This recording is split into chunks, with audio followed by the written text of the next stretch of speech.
Hey, good evening, everyone. That was my heads up, right? Welcome to the September meeting of the Lower Southwood Planning Commission. First order of business is review and hopefully approval of minutes from the combined July-August meeting. Does anyone have additions? Nope, modifications? Make a motion to approve. Thank you. I'll second. Thank you. All in favor? Aye. Aye. Any opposed? He's excused. Thank you, Dave, Bo. You did. I hope you're feeling a little bit better. Oh, yeah. Excellent. Good. All right. Before we start on the agenda, just to make folks aware, 729 Harleysville Pike will not be reviewed tonight. They need some more time. They've withdrawn. They'll come back at a future meeting. We're not quite sure when. So if that's why you're here. And 488 Harleysville may or may not go forward tonight. So I'm just giving you a heads up. You know, we've given some feedback to the applicant. Betty, you've done nothing else to do? Yeah. So if they're prepared, we're prepared, but you know, if they're not prepared, I'll give you guys a heads up so you don't have to hang around too long. So with that, 310 Covenant Lane, is the applicant here? Susan Rice, how are you? So, Susan with STA Engineering, we're here with the folks from the church, Bob, the pastor, and Steve. We'll just go through. Since we got the letters, we're doing a building expansion and parking lot expansion. I think we're all familiar with the site, but I can explain it if we need to. I'll just pass this out just so you have a quick visual of some of the things I'm going to be talking about. Just visit that. Thanks. Can we scooch a little bit?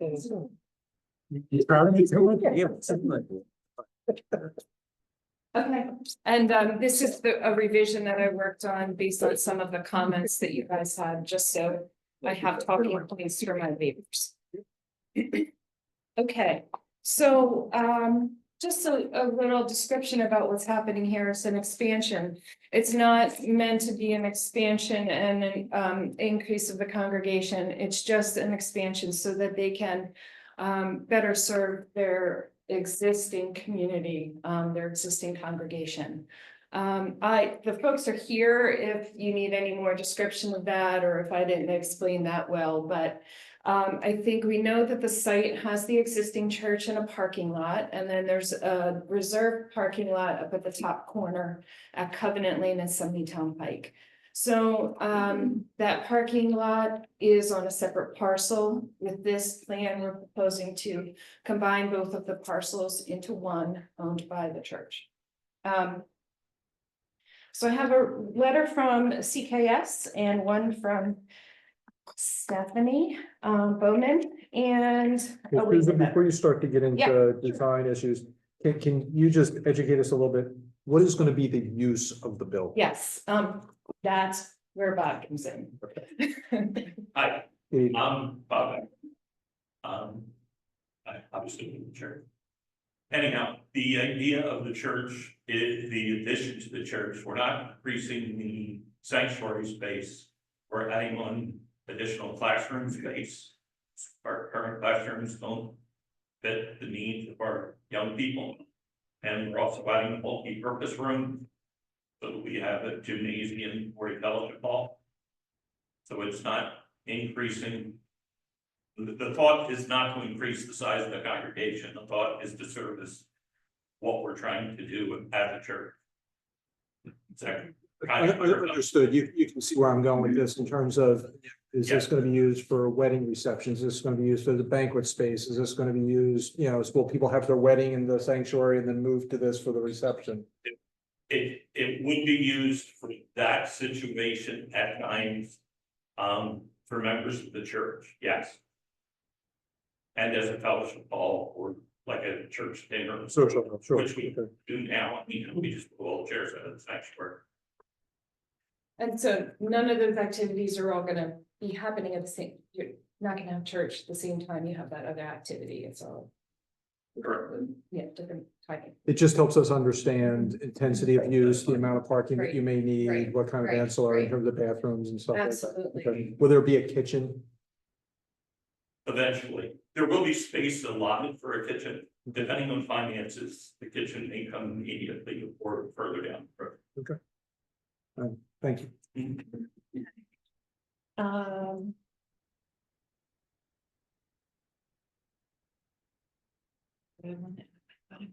Something to, I'll remember it as we go through. Okay, so we'll start with the CKS letter. And I'll obviously just go through the things that I need to discuss with you, and then if there's anything else you think you need to talk about, we can. So I will start with page 2, and I'd like to go to comment 2 about the parking lot in the VC district located outside the ultimate right of way. The sketch plan that I sent through shows the proposal of adding that ultimate right of way and then reconfiguring that parking lot a little bit so that we're out of the right of way. This is what I was going to say. There is a current parking lot there. We intend to keep that current parking lot in place. This parking lot that we're proposing on this plan is intended to be a reserve parking if we feel that we need it in the future. At this point, I also had, the church also did a parking study of what was happening through a few different months on Sundays. And I have that, and I will send that in to your traffic engineer, and I did provide it to the township, but it basically shows that, yes, the parking currently is spilling out into Covenant Lane, and they're using that upper parking lot. When this lower parking lot is completed, we'll have 177 spaces for the letters. This rework puts another 10 spaces down here in the lower parking lot, takes 10 away from the upper parking lot. So the lower parking lot will have 187 spaces. And the parking study that the church did over the summer months, and I guess starting sometime in March, showed a maximum of 153 spaces being used during the maximum usage. So we feel that that lower parking lot is going to be satisfactory for the church.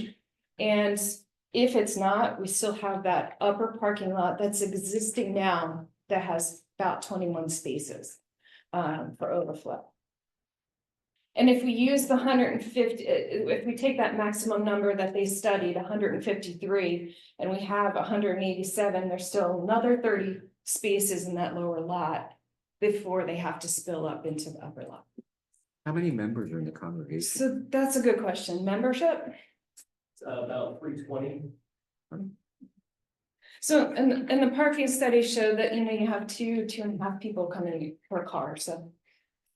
The adequate, they feel that they're gonna have adequate parking with this lower parking lot when it's expanded. Again, because they're not looking to increase their congregation, they're just looking to better utilize the property. So getting back to that upper parking lot, we will comply with comment number 3 and get some more landscaping up there. I'll talk about that a little bit later. Number 4, is just a non-conforming condition, so just a note on the plan. Number 5 talks about light heights, we'll fix that. Number 6 talks about the 3 parking spaces in conflict with the 2-bay garage. The plan that you have in front of you now rectifies that situation. When we moved and adjusted the parking lot up top and moved some spaces down to the bottom, we also took out, this is something I was working on today and yesterday, so you don't have it, I apologize for that. But we were able to remove those 3 spaces from the front of what we're calling a garage is actually a shed for mowing equipment. It's not really a garage. So that issue has been resolved. The subdivision and land development issues, we will dedicate the ultimate right of way, and that's now shown on the plan and will be shown on future submissions. Number 3 is a waiver request that we'll be talking about in a minute. Number 4 is another waiver request that we'll be talking about. Number 5 is a will comply. We have reconfigured the lot to get those separation for the 16 spaces in a row. Number 6 is a waiver request we'll discuss. Number 7 is a will comply. 8 waiver requests we'll discuss.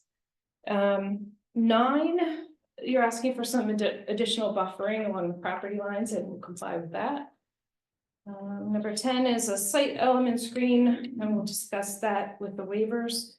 11, we are providing a dumpster, and the location is now shown on that little sketch that I gave you, and we'll discuss the waiver request shortly. The dumpster is at the end of the parking lot over by the pavilion. There's a little piece of concrete there. That's where the dumpster is going to be. That's kind of where it is now. Right there. Yeah. So we just reconfigured this to get that extra handicap space that your consultants were asking for, and then the dumpster pad. 12, 13, 14, and 15 are all will complies. And then getting into stormwater management. They're all also will complies, nothing of major issue there. We did want to talk about that river rock filter strip. I know it's a recommendation, but prefer not to put that in. I think it's going to be more of a maintenance issue than just a grassed area. And we do have sump to inlets that are getting into our basins, should there be any debris on that uncurved area. So I don't know if that's something that I just talked to Michelle about, or if you need to weigh in, or. We could talk about it, Yeah, okay. unless the planning commission wants to talk about it tonight, we could talk about it in the future. Okay. I just want to know what kind of flows you have coming off of the parking areas. Okay, sounds And good. we're not showing any curbing on the parking lot at all, right? So from a stormwater standpoint, does that help us or hurt us? The rock filter strips in particular, or in general? Well, I mean, and Stephanie, she's noting there's no proposed curbing around any of the parking lot boundaries, so everything's just gonna be sheeting off that blacktop. That's correct. Correct. And then it's going, you could explain Yeah. it better from, How do we be sure it gets to the retention? So there's inlets, yeah, the inlets in the grading. So the basin is being filled in, obviously, with the underground basin, and there are 2 inlets and low points and grading that will get all that sheet flow off the parking lot and into those inlets and down into the underground basin. Somebody Pikes the high point, right? Yes. So everything's gonna sheet down, Correct. but what helps us get it over to the right? Yeah, so you'll see, the way that the parking lot is graded. It's going to get into the inlets that are down to, on the right side of the plan, We at least just have, overland flow, yeah. so there's no curb, bumper stops along those edge spots? And that's mimicking the parking lot that's out there now. The curbs are right along the existing building on that side of it. And Stephanie, from a parking standpoint, you're okay with no curbing, and from a water management standpoint, you're okay? From a stormwater management standpoint, yes. I do think there would be the curb stops, though, should be considered. I mean, what's keeping anybody from coming off of that edge? Normally, we would have curb stops if it's an uncurved parking lot. They don't currently, right, you don't currently have curb stops, and all the perimeter parking spaces are just edge of paving, so I don't think they have issues, you don't have issues. I know there's been other instances, Manus, right, where there's been either plantings or vegetation or something that kind of defines that edge of the parking lot. Especially Um, given the fact that's at the lower elevation, so everything's slanting that way. I think we'd at least want curb stops down there if you don't want to put any curbing. I just asked Mike to bring up the landscaping plan, so you have no shrubs along that edge either? Correct.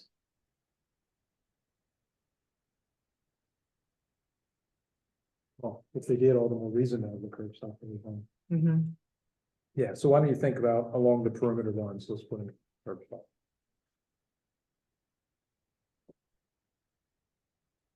And then Stephanie, since we've engaged with you, looking at your letter, yes, you note that, the 177 parking spots, you wanted to see some sort of parking supply demand study to confirm that'll be sufficient.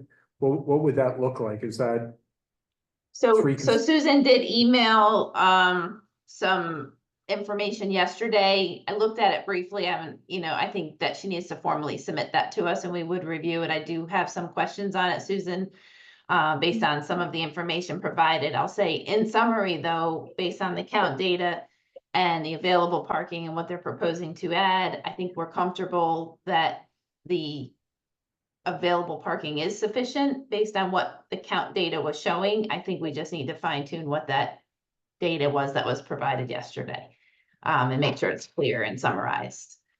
So at this point, we do agree that the reserve parking could be, delayed until such a time as it would be needed. yeah, I based would on just like that. some sort of study that shows us that the 177 is sufficient initially, because the last thing I want to do is say, we have it in reserve, and then you build it, and immediately we're like, okay, how do you tap into that? So, Right. because I Right, appreciate. so I you've got think that she's on the parking. right track. She's on the right track of submitting that. It just, it wasn't with this submission, and I think it does just need to be summarized, and there's a couple things, Susan, we should probably talk about first. That, doesn't have to be here. Okay, yeah, that sounds good. I just wanted to get you the raw data so you knew how to proceed. And then Stephanie, well, Susan. Yeah. I might be missing it. Is there one access driveway for the main parking lot? Yes. Stephanie, how do we feel about that? I mean, I don't really think that another access drive out onto Covenant Lane would be needed at this point. I mean, it's, again, like she said, they're not increasing in congregation size at this point, right? So the usage of the church on Sundays is going to be similar to what it is today. One driveway is working for them. I don't think a second driveway would be necessary at this point, especially if there are overflow parking up in where the existing lot is, right? That's a second access if people are using that parking. At my church, everyone loses their Christianity immediately after mass, so participate. And then the circular, so Joe, have you had a chance to look, turning movements and everything, or I didn't see any. I don't think there was any in here, was there? No, they No, we need to have- be provided. Buy and get those on the hand. The configuration isn't any different than it is currently. We're just expanding on the parking lot. well. Fair enough, but Mhm. now you've got a community room with a kitchen, Mhm. extended parking. Mhm. There's a fire there. We have to be able to make sure that. Oh, sure, yeah. So I Okay. think, yeah. Absolutely. Because normally we were coming from that front island area in there, but now we're gonna have to get all the way back to that particular building. Manus, I would just point out too, that we do have a comment number 1 about a traffic study we needed that additional information on the use of the expansion.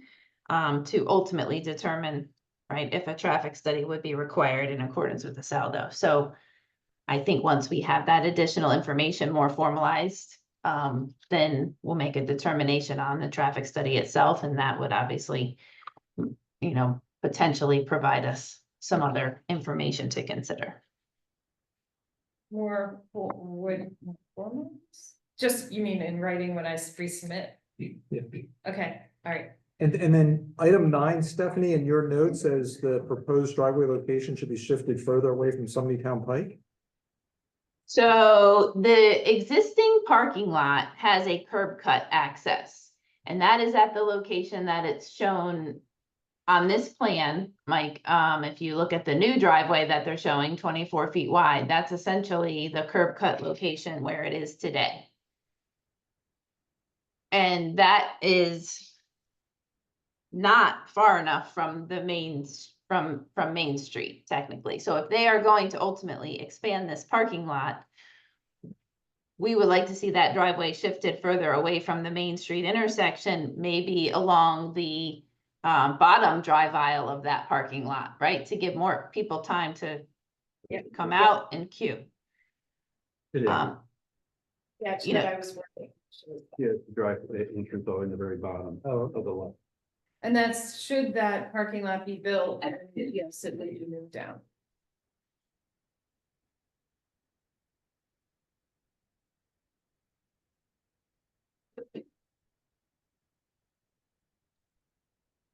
Okay, I'm thinking, I didn't have anything else in Michelle's letter.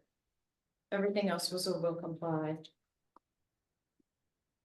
And you'll talk about waivers later? Yeah, I was gonna go to Stephanie's letter Okay. real quick. Okay. And then get on to waivers. And I think we talked about some of her stuff already. We'll figure out a traffic study,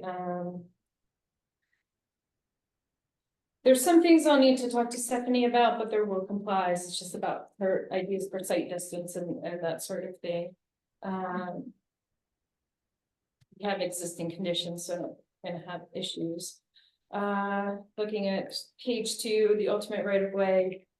We now have that shown as being dedicated. We've done the island, that's number 5. 6 is gonna be a waiver. 7 we talked about. In terms of the lower parking versus upper parking. Number 8, we added the ADA space down by the pavilion. Number 9. Is what we were just talking about, moving that driveway. If the upper lot gets built. Number 10 is a waiver request we'll talk about in a minute. 11 is will comply. 12 is that turning template that we will supply. That's the mission. 13 is again, that's 3 spaces that we fixed and moved out of the way of the garage. We'll comply with providing a signage and pavement marking plan. The 2 comments, the next 3 comments, actually, I don't know if it's something the planning commission needs to weigh in on, or if there's something that 15, 16, and 17, yeah. Not sure if that's a planning commission or if that's a Stephanie issue. But we don't currently have do not enter signs on that circle. We have signage for one way. So the applicant is hesitant to keep putting up more signs to just confuse everyone more. They're used to the traffic patterns that are out there and the one way. And they feel that do not enter sign is just gonna add more confusion. Typically, think- whatever Stephanie says. Yeah, we can look at it and see if those are in the best place then. But You can get past our, we can talk about it, Susan.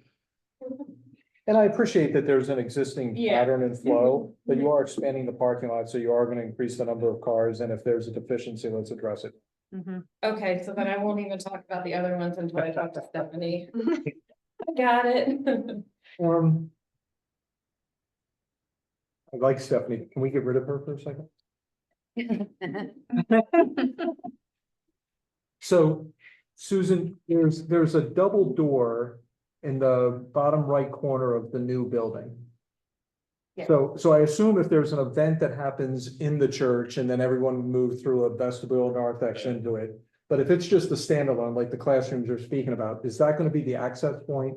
That's actually important. So that's not an entryway, No, there's an entryway between the 2 buildings. and that's the only road. Okay. Yeah, that exists. And that will be the connection between. Okay, yeah, I just saw double door and I saw a sidewalk and I thought that was an access point, so I wouldn't understand. Agrees. So, You can bring Stephanie. okay, the rest I'll talk to Stephanie about,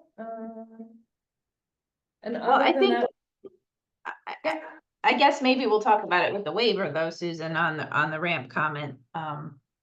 Just with the extension up to Main Street and a ramp at the intersection of Main Street, so I don't know when you want to talk about that.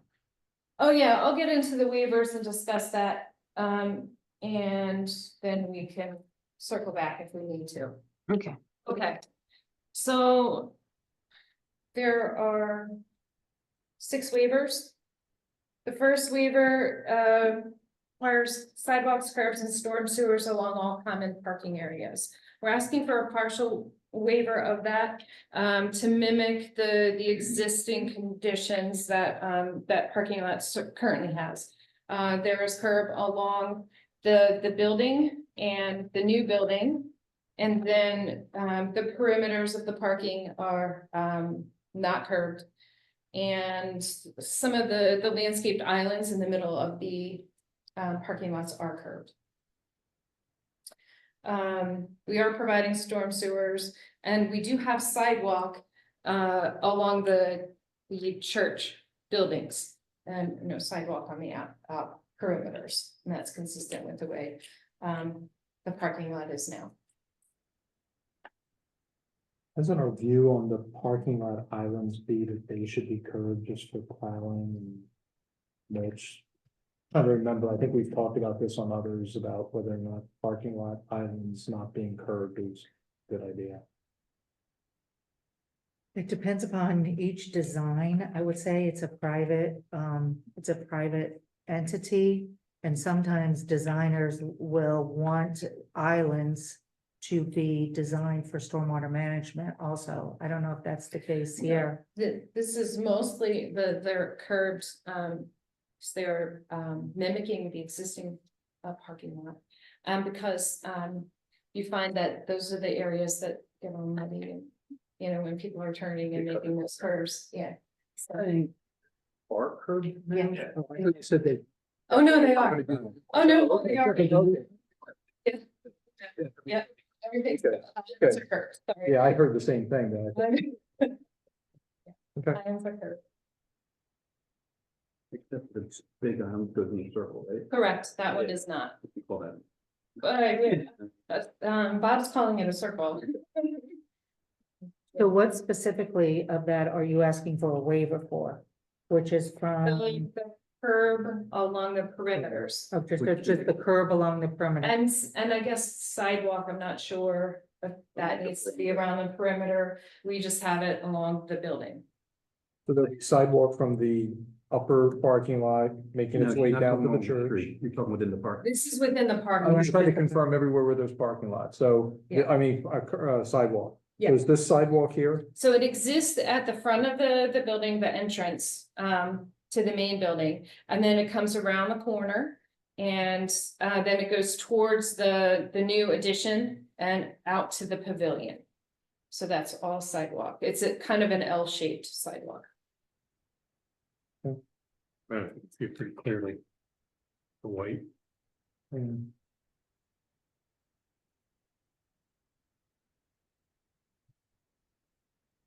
Okay. So I think it's in the sidewalks in a location that makes sense for the park. And we do have storm sewers and drainage, so. Okay. Okay, So we won't do the perimeter curbing, but we will do the bumper stop. just on the one that is most downstream up and upstream of the basin. Yeah, okay, I think there's.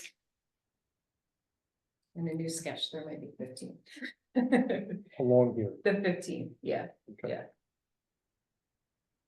yeah. Okay, the next.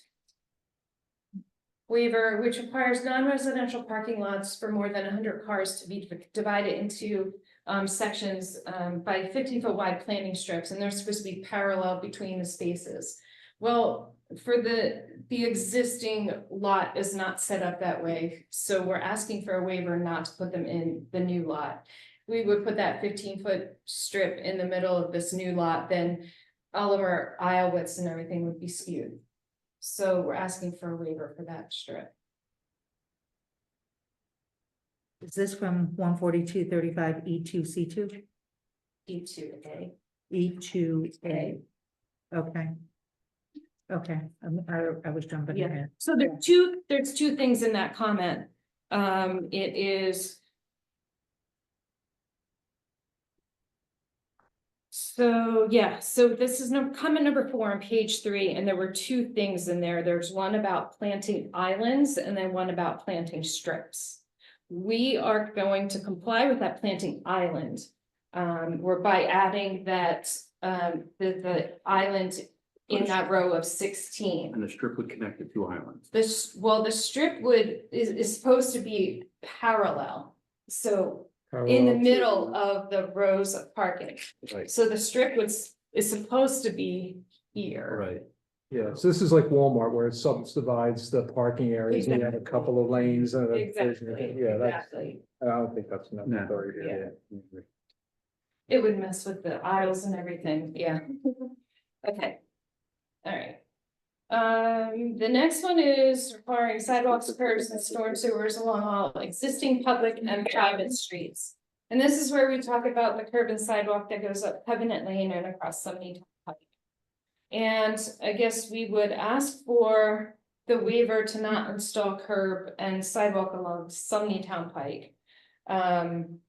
As if it's not really connecting anything to the south.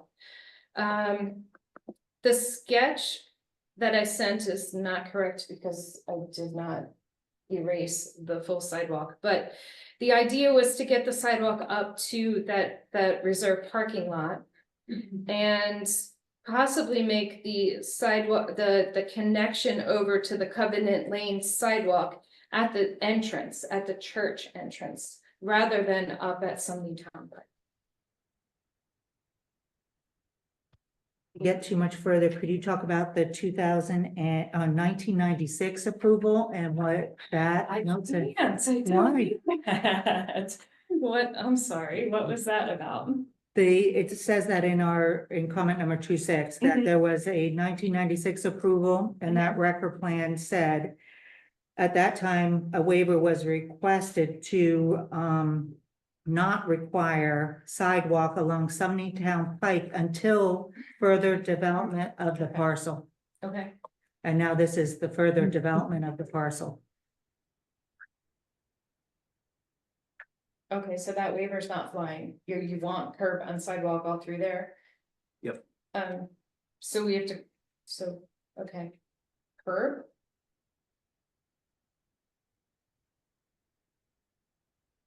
Along Sumney Town Pike, right? Yeah. Yes. Curb and sidewalk. Did I hear that you did not submit a TIS yet? Or you're ready to, No, you're not gonna do that, right? but I All didn't right. submit anything to. Okay, Yes. and I think I heard Stephanie say that she hasn't really looked at that yet. So depending upon where you put the sidewalk, of course, we don't want it very close to Sumney Town Pike. Maybe if it's moved further away from Sumney Town Pike and Stephanie doesn't feel that widening is really required and curbing is required, maybe the planning commission can review that again at another time. So currently, the PennDOT right of way is 25 feet, the existing PennDOT right of way is 25 feet from the center line.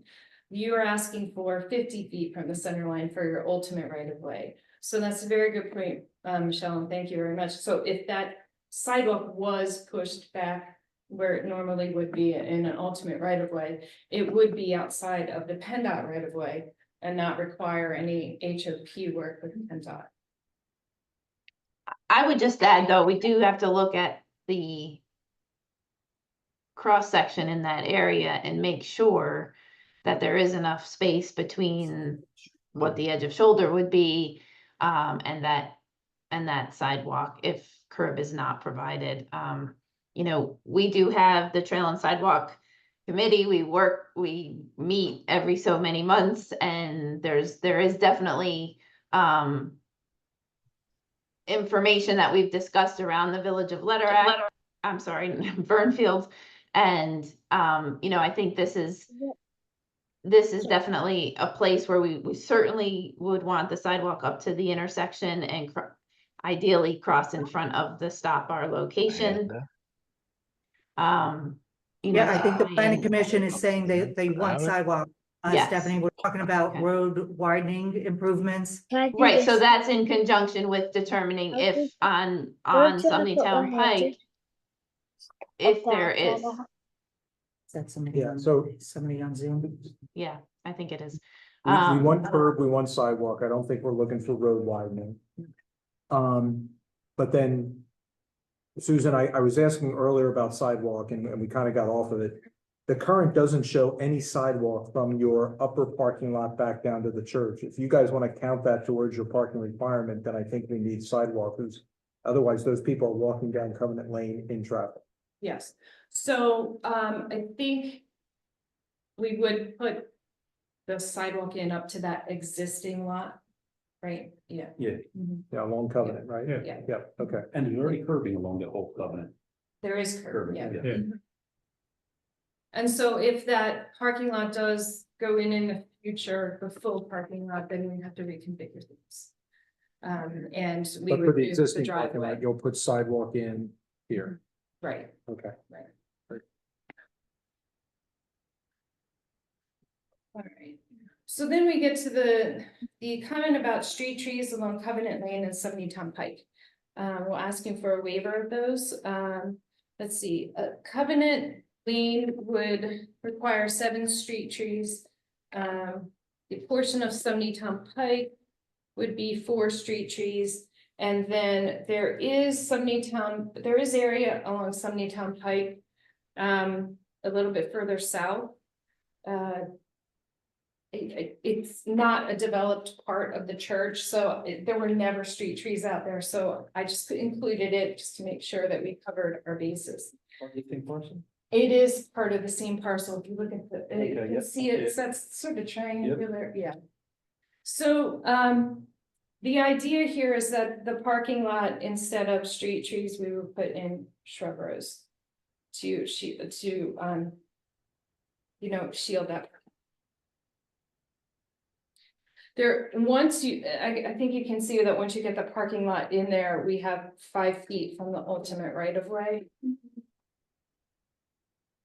So the trees would have to be in the ultimate right of way if we planted them. That's what I had, man, it is village commercial. We always talk about putting parking behind. You wanna hide parking. And this is anything but hidden. It's existing. It is existing. But they will be expanding the parking lot if the reserve is built up closer to Sumney Town. Yeah. Up closer to Sumney Town from your existing. You'll expand No, the the- upper parking lot, right? The existing is really close to Sumney Town Pike, so when this gets expanded, it's gonna move away. Shift it down. Yeah, because you have that Right away. 50 ultimate, right, outside the ultimate right of way, further away. Doesn't that Oh, show? that's the plan we don't have. Oh. That's the plan that was submitted, and that shows it. Yeah, we can't go by what you submitted tonight, so. No, no, Okay. I'm just saying that plan that is submitted was just assuming that we use the existing parking lot because it's there. And that top line is where the existing parking lot is. Now, the sketch that I passed around tonight for purposes of this discussion shows that ultimate right of way and how we can shift it to get it further away from Sumney Town Yeah, Pike. I don't want to see them. Not today. Yeah, so eventually. That's fine, I don't like to talk without somebody being able to see what I'm talking about.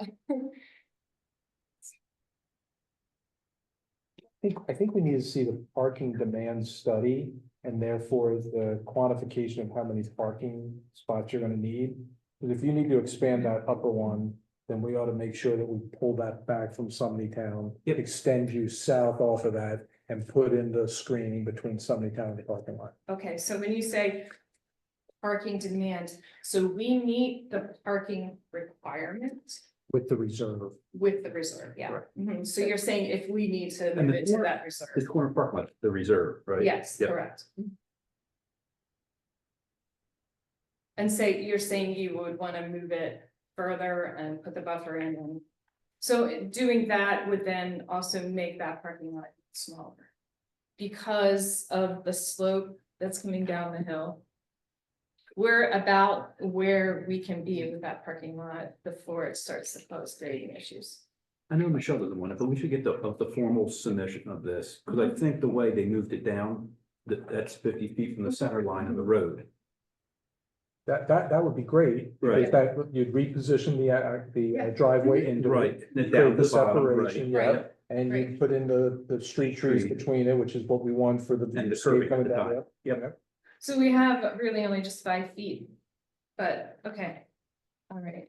The street- Yeah, but we'll figure that out. Okay, So I'm sorry, so you want street trees along that reserved parking area? Is that what I'm hearing? Or, Well, I think right now, if they leave it the way it is and they don't need to expand it, there's not room, but if can't they leave it the expand. way it is. so- Yeah, we can't, 'cause we have to- So it will stay there until we need to build it.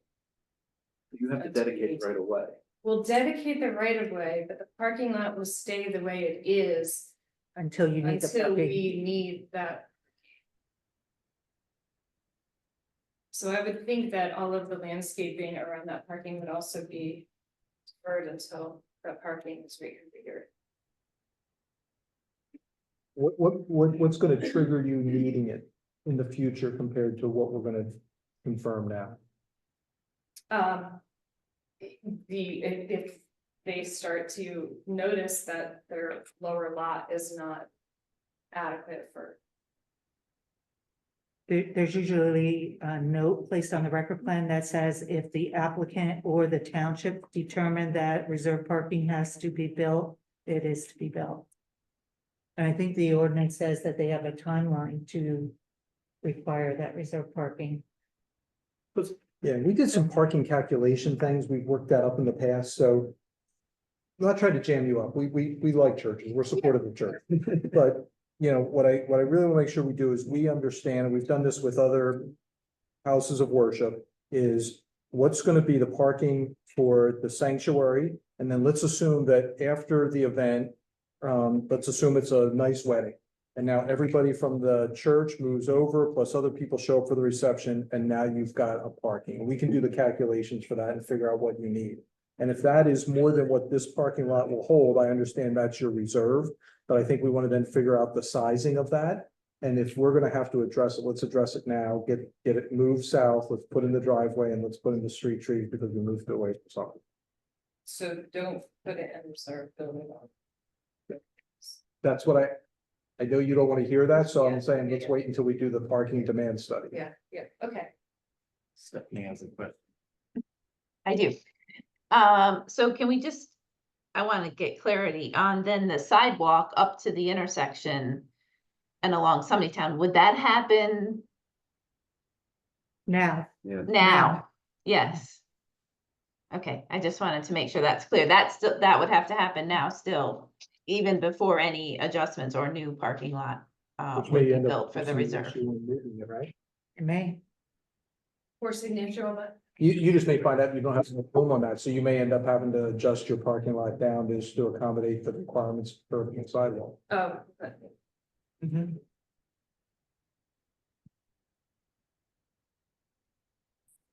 Okay, so waiver number 5, site element screening for parking lots of 10 or more spaces.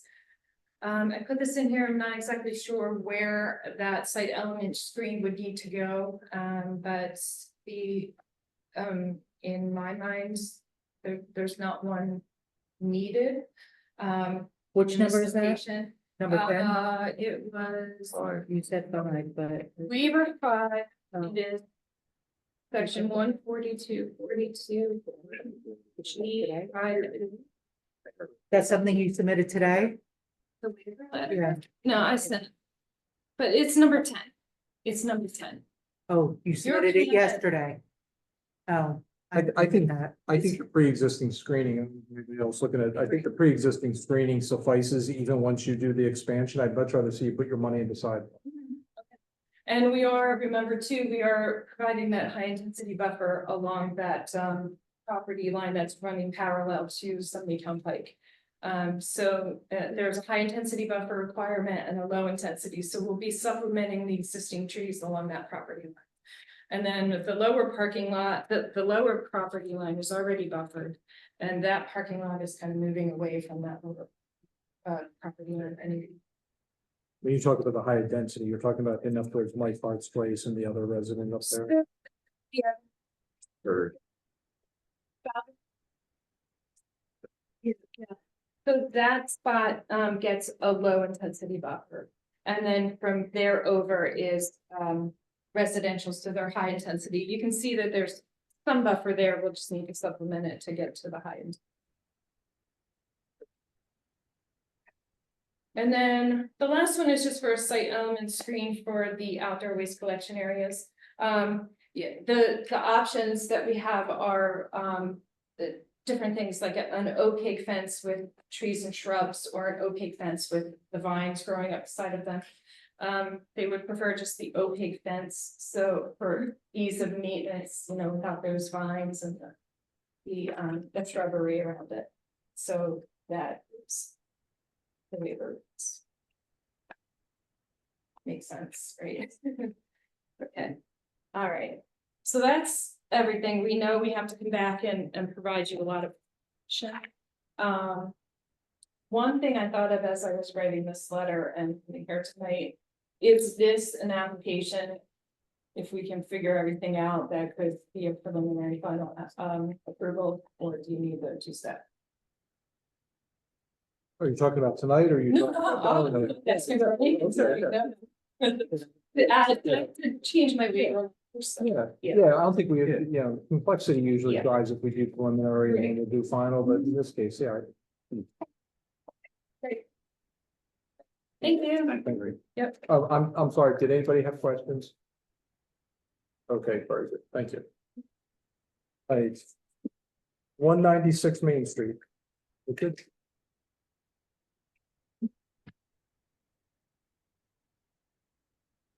Evening, everybody. Mast, engineer for 196 Main Street. Waiting for Mike to put the plan on the board. I think a lot of the audience that's here and planning commission realizes that we've been working on this project for quite some time. It's had a little more complicated approval process than most projects in that involves some zoning text amendments that were approved by ultimately the Board of Supervisors. It involved a conditional use hearing and approval. The exact date, that was multiple months ago. We've been before the planning commission a couple of times, trying to just resolve certain issues. But by and large, the layout of the site is remain consistent.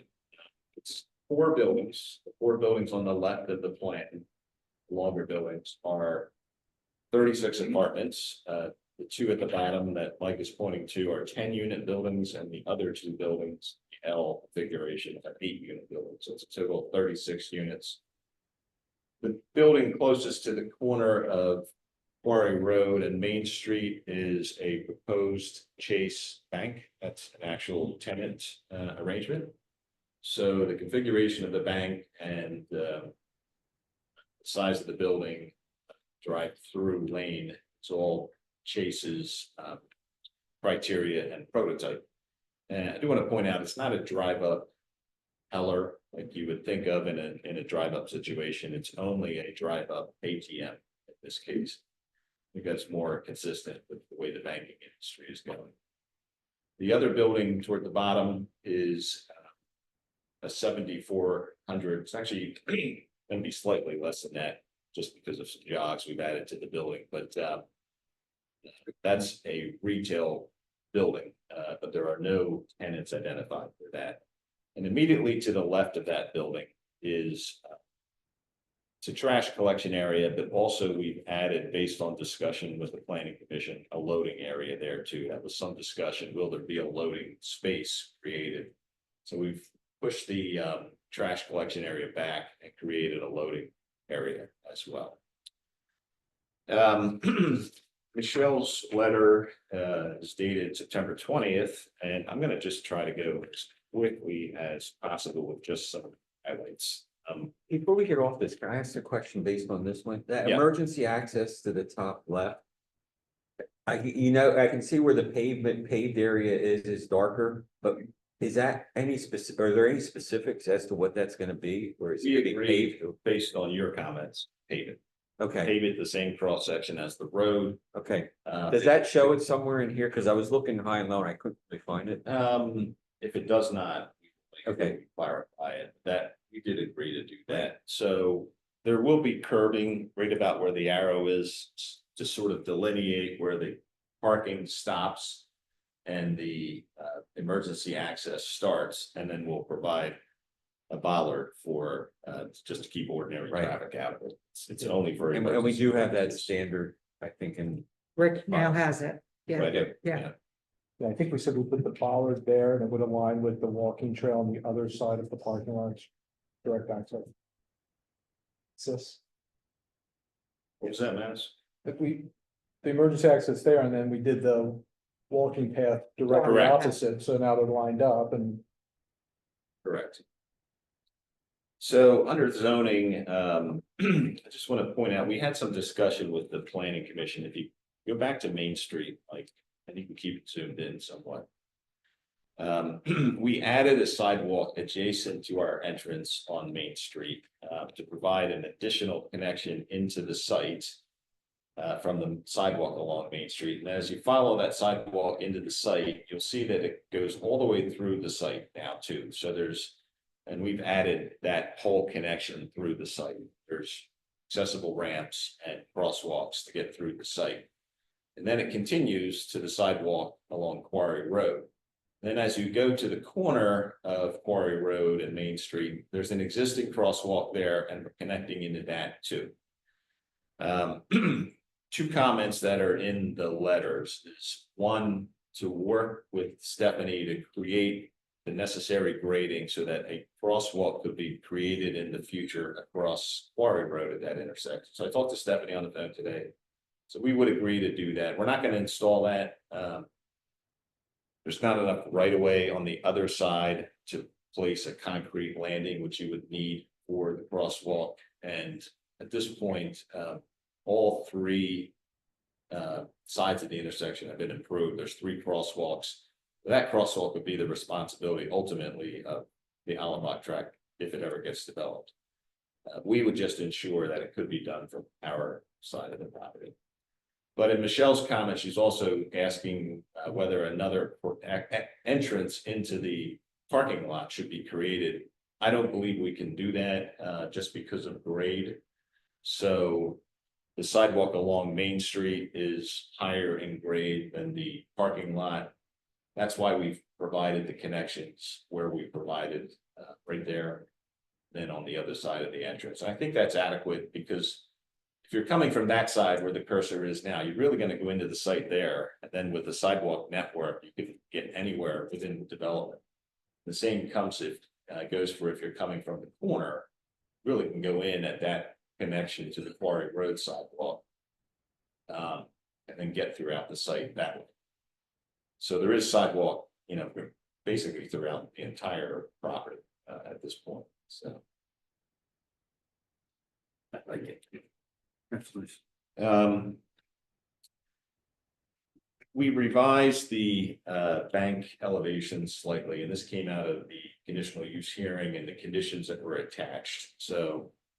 I don't know if we need to look at that, it has not been revised, basically added an additional false roof line. But the comment is we need to get approval from the board, which we acknowledge we want to go before the board, and that'll be part of the approval ultimately. The next 3 comments are agreements that need to be resolved with the township solicitor, which we agree to all of them. A deed restriction that would preserve the architectural facades as they are approved.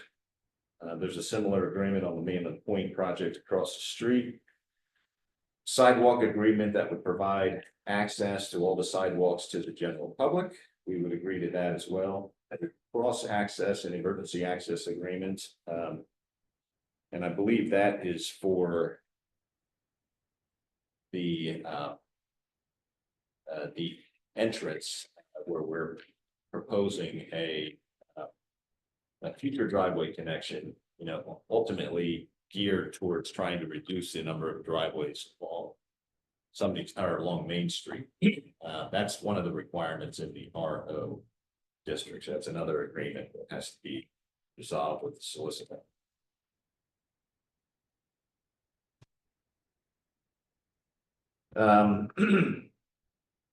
Number 7 and number 8 is lighting comments. So we are proposing lighting. And I think the lighting is sheet number 16, like, and it just at least shows the lighting levels. We proposed a commercial fixtures like exists in Mainland Point across the street in the commercial sections, the Wawa, which are white actually, the Taco Bell, the Arby's site, even though the Arby's is not there, and the Popeyes site. All those lights are the same. The last 3 are all bronze in color, Wawa was white. So we're proposing a similar fixture. The question, and we did discuss this briefly at the planning commission level, but I don't think we had any consensus, is whether the decorative lighting that's along Main Street, we would want that continued here. I don't know how the planning commission feels about that, or what the extent of ultimately that would be in the future. If you're driven by Mainland Point at night, see that there's decorative features or fixtures along Sunnytown Pike. Presently don't have them on this site, so that's, I guess, that if there's direction from the planning commission, that would be. I would like to see. I think even with extending the trail and everything from Pheasant Run, it's a highly pedestrianized walking area down towards that. So that's the Mainland Point frontage, so yeah, you can see those fixtures. That are, So, couple of thoughts, Scott, I mean. Picking up at Quarry Road and heading towards Hennings, I absolutely understand having that corridor. How far do we want to extend the corridor before you get to Quarry Road? And, you know, I would assume we would be doing it on both sides, so. And I didn't anticipate extending it down Quarry, so where would you put the decorative that are on Sunnytown in front of Mainland? I would take them all the way down eventually to Roof Road or Roof Court. The daycare. Would ultimately have them. And then on Quarry, I don't necessarily know on Quarry, no. I wouldn't think on Quarry. those are rails and. I'm just saying that because there's additional commercial uses on Sunnytown, the daycare, the physician's office. So there would probably end up being what, like 3 or 4 as you, on the Sunnytown Road? probably 4. So, yeah, let's assume not on Quarry, but on Sunnytown. So that's the look. That's the look right there. That Yeah. is good. I was just gonna say the same thing. The only difference is the internal poles are not gonna be white like that is. They're bronze in color, which most of them are at Mainland Point. Wawa had their own standard. It was white, so. So then let's talk about the lumens, because I think I have Yeah. strong feelings about how bright this should be. It can't be as bright as Wow. It's not as bright as Wawa. Doesn't need to, yeah. It's not as bright as Wawa. So how do you? Wawa plan- has several things that create the brightness. Yeah. It's not only the parking lot light, the whole canopy has lights, underneath of it. So that's a different type of use. So you've got a 24/7 operation over at the Wawa. This is not gonna have that. It's gonna have residential on the southern portion and then Right. our restricted commercial up by the road. So can you just walk us through, and I suspect folks here Yeah, are gonna understand, If you what go does the lighting design look if you like? go to sheet 16. It shows the lighting limit of illumination.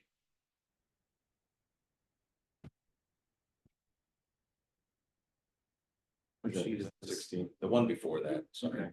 So this is 16. As.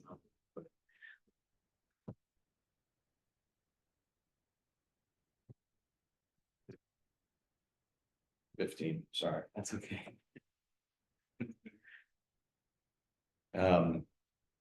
So that blue, at least I think it's blue, the outer limit of the lighting. I am colorblind, so I'm guessing that that's blue. That is 0.1 foot candles. So it's the one nice thing really about, one nice additional thing about LED lighting is you can really control the cutoff a lot better. So if you go to the left where the residential is.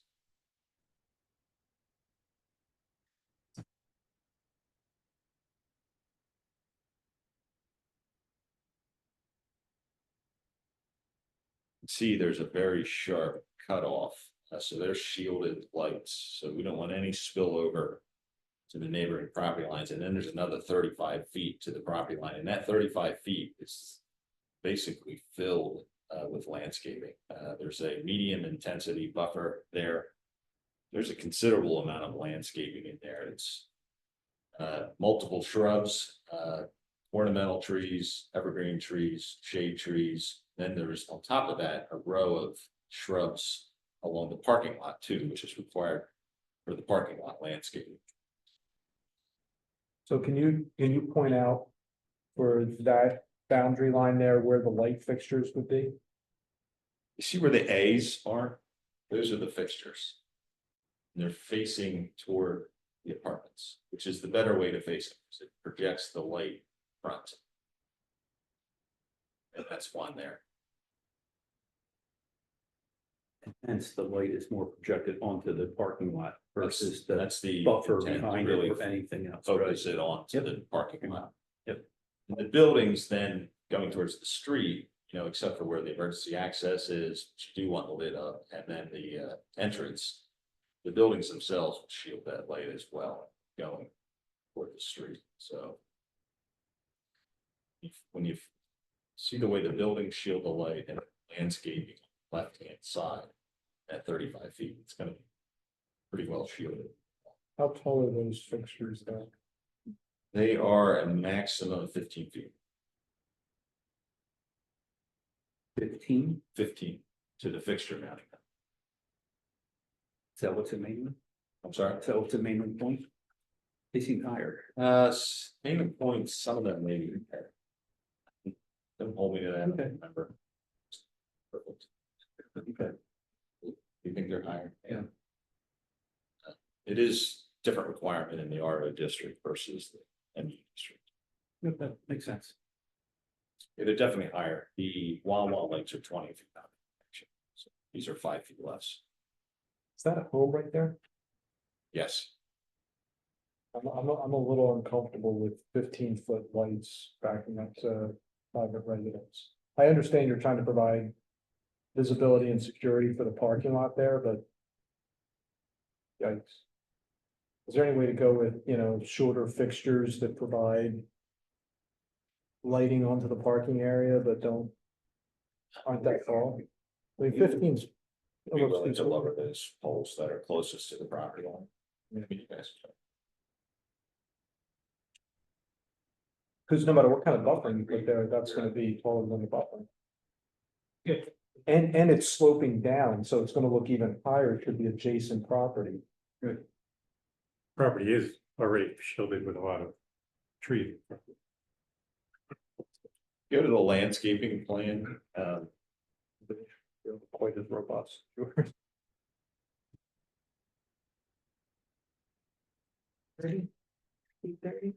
So we're also trying to meet the foot candle requirements in the ordinance to the parking area. There's that data. I don't know, I'm not actually doing, it's actually showing initial custom against. G13 should be sheet. And might have. I think there's a typical green in the Oh, yeah, guidelines. now, so when you go to this view. Well, this is the fall view, it's tree. There's nothing, there. It's all back here. Yeah. Like imagery. Yeah. It's the last time. Good computer school. Because I think his, Google hasn't been down the road in a long time.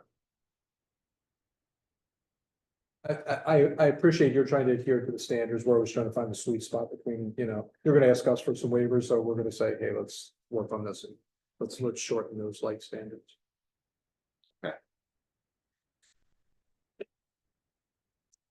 And then Rick, do you have a residential sort of lighting level on the residential portion and then A on the lower commercial? level, definitely a lower level residential portion. Commercial portion. We do want light to a higher standard, more vehicle pedestrian interaction there, more crosswalks, so definitely want a higher lighting level there. So you'll have those street lights that we talked about along Town. Is there any way to graduate the lighting as you work your way down, given the fact that, you know, it is residential? So, I mean, Scott advocated for the street lights, and so as you're coming down as a car and as you're walking on that sidewalk, you'll have good lighting, but as you work your way into the development, you know, fall off in terms of intensity? It does, it definitely is less light within the apartment area as compared to the commercial area, so I would say that that gradation is there. It's a little different than a single family development where really, you know, a lot of times you don't want a lot of light.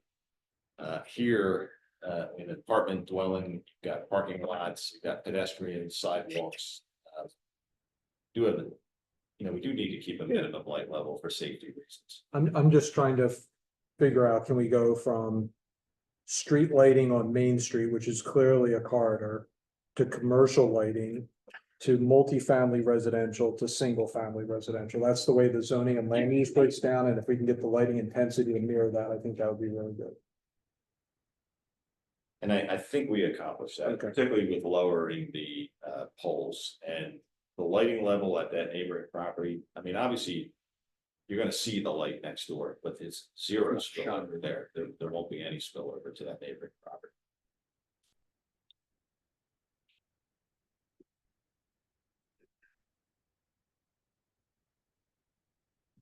Um, 9 is again the access easements for the potential shared drive along Main Street. Comment number 10 is the future path connection that we spoke about before at the planning commission. So we're showing that on the plan now. We'll provide an easement for it for construction for the whoever ties into it to construct it. I did talk with Michelle on the phone today that we would agree to add a cross pipe under that path so that drainage didn't have to be interfered if that pipe was ever, if that path was ever extended. It's just to the left of the drawing.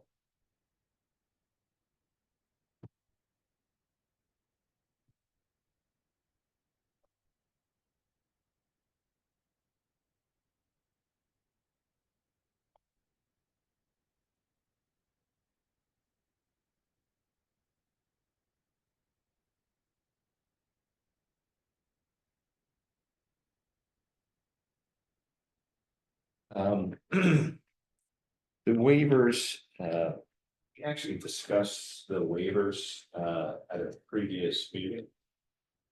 I did make 2 changes. And one is to remove a waiver request, and you might recall having a fairly lengthy discussion about the shrubs between the apartment buildings and the parking lot. Whether they should be there or not. So we decided to not request that waiver, and we've added the shrubs to our plan. So that waiver actually has been deleted from the plan. And the waiver that we added was with regard to the treatment of existing trees that we're preserving. So in that, as you're looking at the plan, the lower left corner, there's existing trees further left, in that area. And they start around the parking lot, go to the corner, and then they go to the right and overlap with the first apartment building.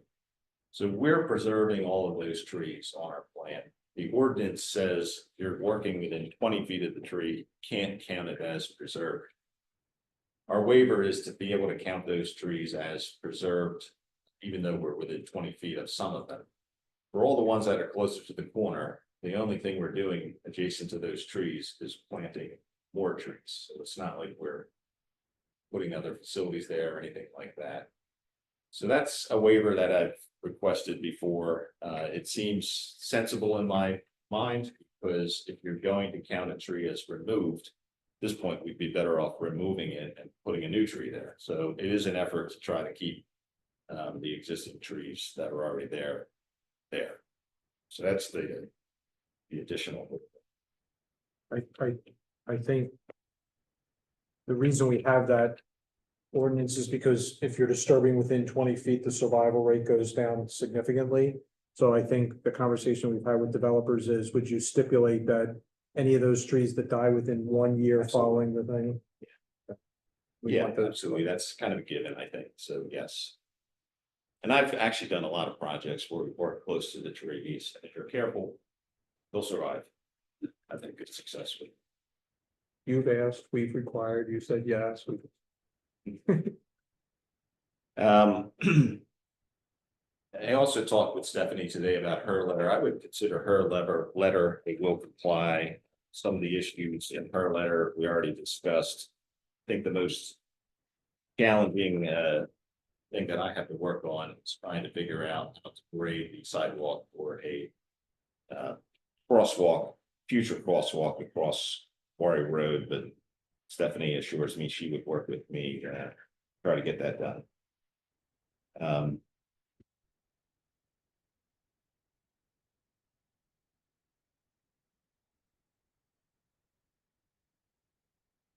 Bunch of technical things and. Yeah, the technical things are all will comply. Okay. Most of it is clarification, additional design information, but none of it is gonna dramatically alter the design at all. We feel pretty good in that regard. With regard to any stormwater comments we're making. Just so everyone understands, when we talk about technical issues and will comply, there's items like a proposed tree and a proposed light are in too close proximity to each other, so you have to revise the plan to account for that, just so people understand.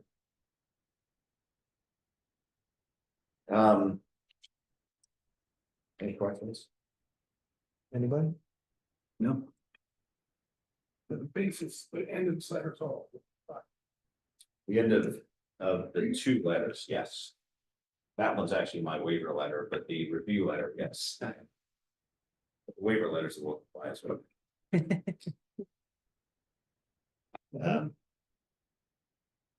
Are proposing curb and sidewalk across the entire frontage of both roadways.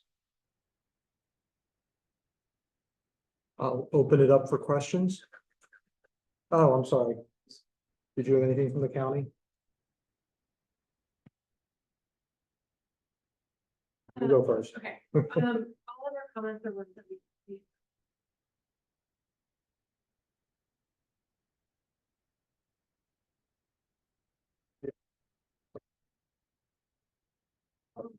Is there? So name and address first, please. Is there a-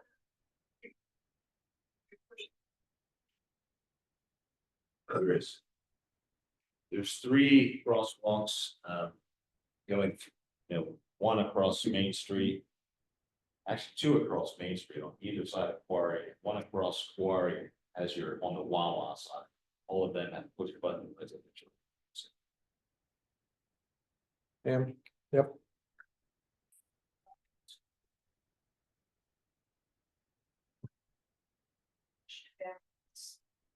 One showing says it's a future parking extension. I really can't see what that says. So one of the goals of the district residential office district, which this is in the mixed use district, which is across the street, across both streets. Is to reduce the number of driveways. So whenever you propose a development, one of the requirements are keep it close to the property line and provide for a potential future connection by a budding. So if the property next door would happen to develop, they would have the opportunity to share that driveway, so it doesn't create an additional driveway.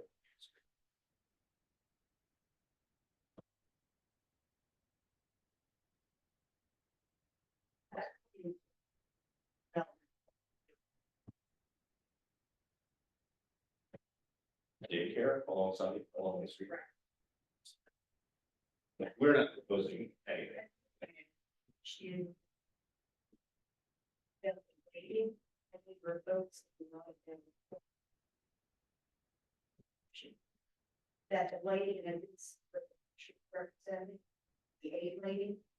How closer it's gonna be to the apartment, to the apartment building spacing.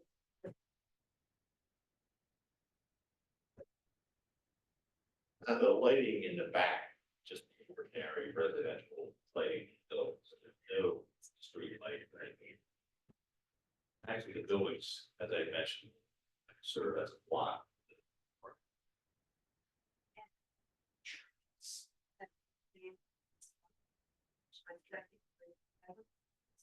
It's a mixture of evergreens, ornamental trees, flowering trees, shade trees, and 2 levels of shrubs.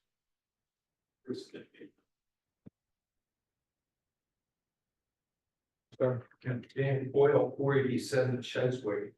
Just a question as I'm looking at a satellite view of the current. Where you have, can you go back to the other picture where it showed from Summit Pike, how you would be coming in and egressing?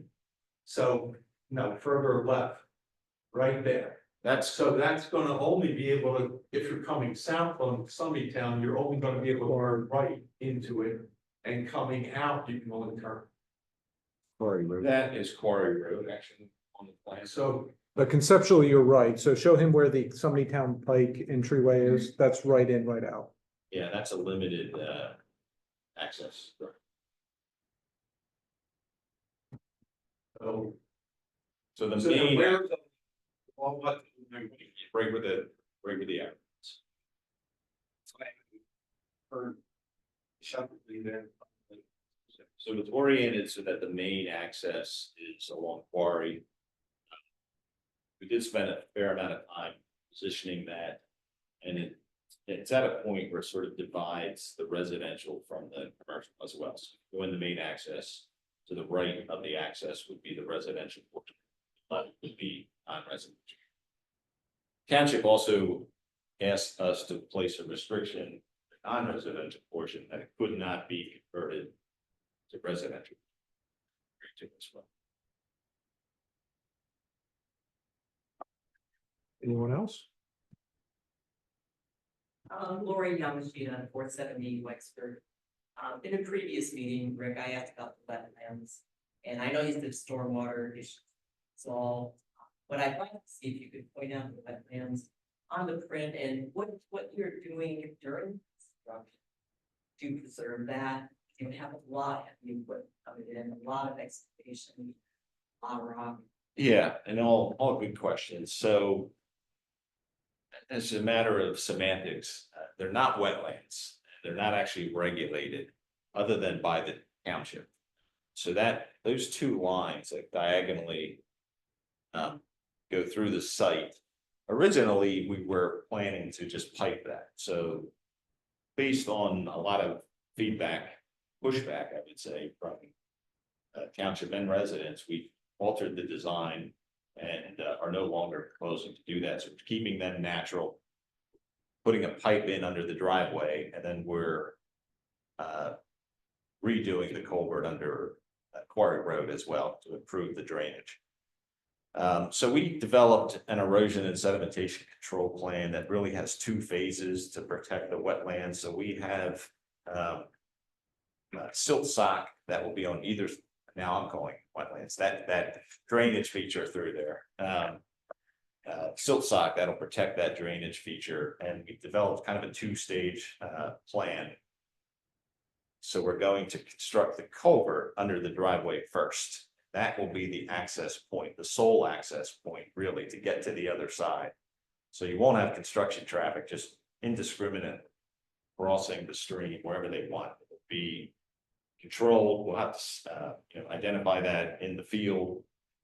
And before any construction even happens on the site, we have to have a pre-construction meeting, those types of issues. The Conservation District will be there, the township engineer will be there. I will be there, the owner will be there, the contractor be there, all those types of issues discussed up front, just so that kind of thing doesn't happen. Are those meetings open? And a special invite to you. I think that a more appropriate way to handle that is maybe a site meeting that didn't involve a pre-construction meeting. So that's a lot of other things happen in that meeting. Not the best place to have those sorts of discussions. It's a highly technical and regulated meeting, but I'm sure you can reach out afterwards to the township to say, were there any findings that came out of that that got stipulated for the developer, and that they will share with you. So I just, I saw a hand, but sir, Guardian,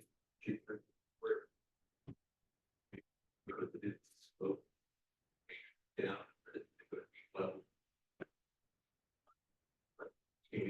One inward, one going up higher. So there is grade. We're trying to avoid the use of retainings.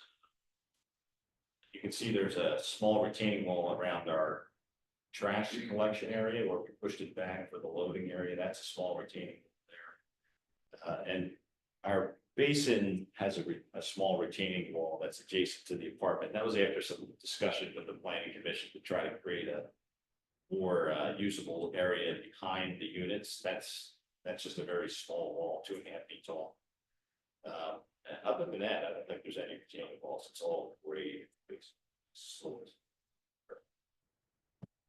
So our plan is not to just make one big level site, big retaining wall. So it's a lot of landscaping and grading. seeing no others, any other questions or comments from the commission? No. Yeah. So next steps for you guys? So what we would ask the planning commission to consider is a recommendation of only preliminary approval. So we can start to go to the supervisors, work through the agreements that we have to work through. In that intervening time, we'll resolve the remaining issues with the review letters, and we need to get some outside approvals as well. So we can do that, then come back. We have all that.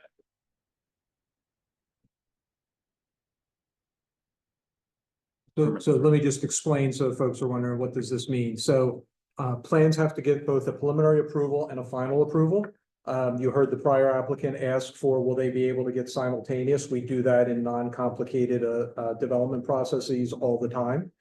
In this case, the applicant's saying, give me preliminary approval, which isn't final, means they still have to resolve all the technical aspects that we talked about today, including the lighting design. They'll have to come back and get that. But this basically is the township indicating that in principle and generic design, we agree with the plan as it is so far. That therefore allows them to go forward with some of the things that they're doing commercially to move forward with their project. So I have a motion to a preliminary approval. Do I have a second? Yes, second. Thank you. All in favor? Aye. Aye. Any opposed? Okay, Thank you very much. trying to. Good night. all right. I see you've come back, so you'd like to have a chat? Okay, so 488, so as I said earlier, 729 is withdrawn for this meeting.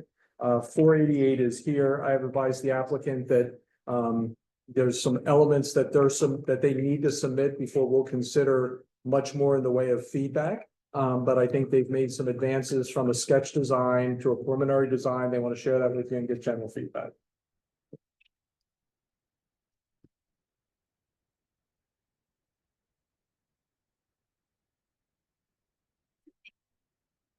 How you doing, Kristen? I'm good. Nice to see everybody.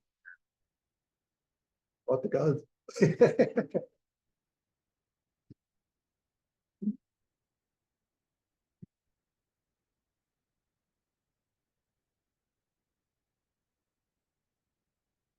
Thank you. Hi, everyone. Kristen Pianzio from Hamburg, Rubin, Mullen, Maxwell, and Lupin. This is our fourth time here in front of the Planning Commission on this project. And we have filed preliminary final plans. We understand we're not looking for a recommendation tonight. Let's just start with that. There's some things we have to do, but we did get review letters. We have some stuff to discuss. There's people here. Why not take the time and go over some things? So You have on the screen here, this is our plan. Does it show up or no? Okay, okay, so what you see is very similar to what you saw last time. We still have the two roads coming through. When we were here before, and it's 26 units, we discussed, this is a 30-foot wide cartway. We asked what you guys thought of going to 26 for that road B. And the comments that we got were no, keep it 30 because of the driveways backing into the street. I know John Kennedy had a strong opinion about that. So we did go with 30 for this road too. We do have the intersection still aligned with across the street. That was a recommendation and that was dictated by PennDOT. That has not changed. We have the walking path along this entire side here. This is 8 feet wide. There was discussion last time. There's a post and rail fence along this back property line. The neighbors liked it and wanted us to keep it. We went out and investigated that it is in good shape. So we're going to keep that, that plan or that fence as well. So we have the emergency access coming in here. We are proposing bollards to protect that from anybody using it except for emergency vehicles. We have another one here. We have snow easements here. There's one over here. And we have some comments about replacement trees, some of the landscaping. We do have a heavy planting along this property line here. No more room here, but we do have some areas in here that we think we could fill in better as a result of looking at this and getting the review letter. So that's something you'll see in the next, and before our next visit, that we could supplement those plantings. So we also are maintaining the 2.52 acres of open space that is required here. This trail, remember, connects to this open space that's adjacent to us. So it's pretty much the same design. We fixed up some things. We do have the letters. If I could go through some of the comments so that I can get your feedback from on some of those, that would be great if that's all right. We do have a waiver letter that I'll hand out after we go through some of these comments because some of them will lead right into that conversation. So in looking at the CKS letter, let's start there because Michelle's always comprehensive with a lengthy letter this time. We have a comment about the grinder pumps. In comment 2, we will work with the sewer authority about those grinder pumps and how they will actually be configured and the details of that. So you'll see that in the next iteration of the plan. There was a comment about the connection to the trail system. We'll work that out with the solicitor's office and the zoning officer about complying with the menu of options for that. We do have an offset. Focus for a second. Yeah. What connection were you talking about? What? This trail comment is it? connection here. Oh, the connection to the other Yeah. one to get the right of way or whatever. Yeah, the ordinance says you connect to parking areas, trails, open space and whatnot. So we're connecting to the open space. Right. Nope, perfect. Okay. Just to clarify that, when I made that comment, I thought that that open space was going to be owned by the township, but it is not. It's going to be owned by the HOA of Park Crossing. So it's, we're checking into it right now to see if it's still owned by the developer, which will Okay. make it a lot easier to obtain an easement rather than the HOA. But we'll work with you to try to get that easement. I was wondering why you were calling it Park Crossing because the township isn't going to own that. Okay. Yeah. I was under that same impression too. All right, we'll work through that. Okay. Okay. There was a comment, we have to work through this. There, you can't have more than 3% transparency. Have your buildings within 25 feet, so we have to go less than, I guess that prevents neighbors from staring in each other's windows. So we will work through that issue with our architect that we can handle.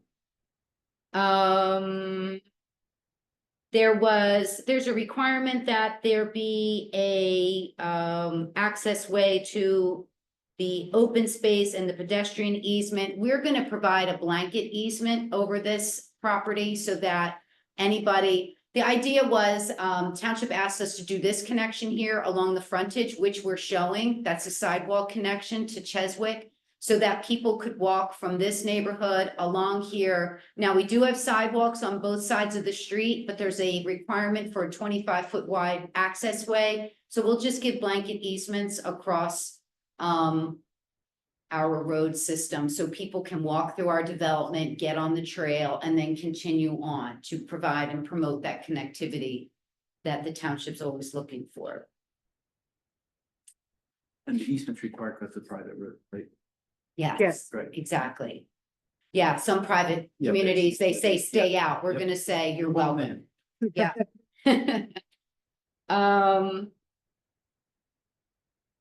It's a waiver. I'll skip the waiver items and just deal with the waiver letter. We do have some questions about the trees. Michelle pointed out that we have some trees labeled as preserved, but we're not quite sure, or she's not convinced that they qualify as preserved trees based on their health and their statutes. So we're gonna work on that between this visit and our next visit. Get some opinions from landscape architects or arborists to figure out exactly what would count as a preserved tree and what wouldn't.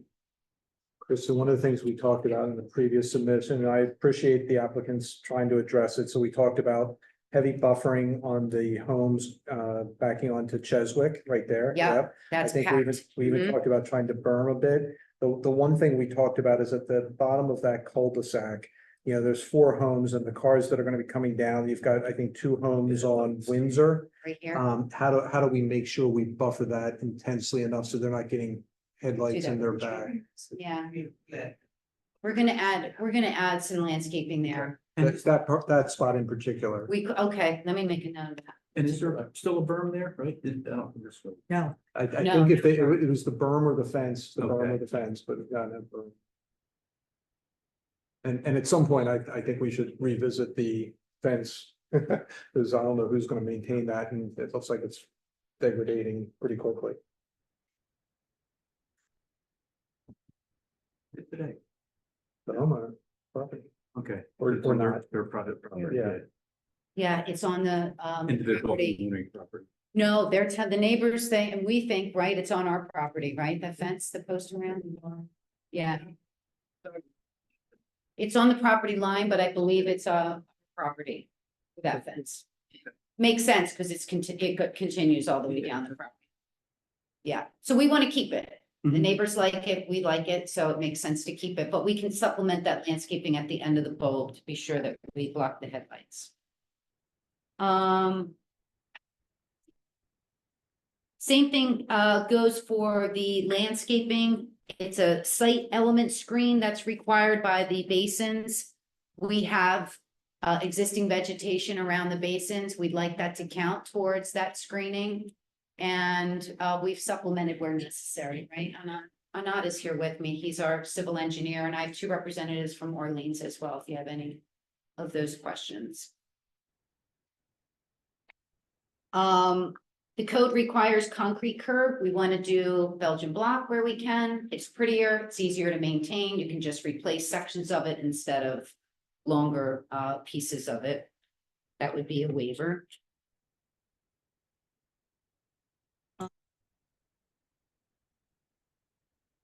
Access strip, Michelle, you pointed that out, and we think the blanket easement would cover that requirement for the access strip.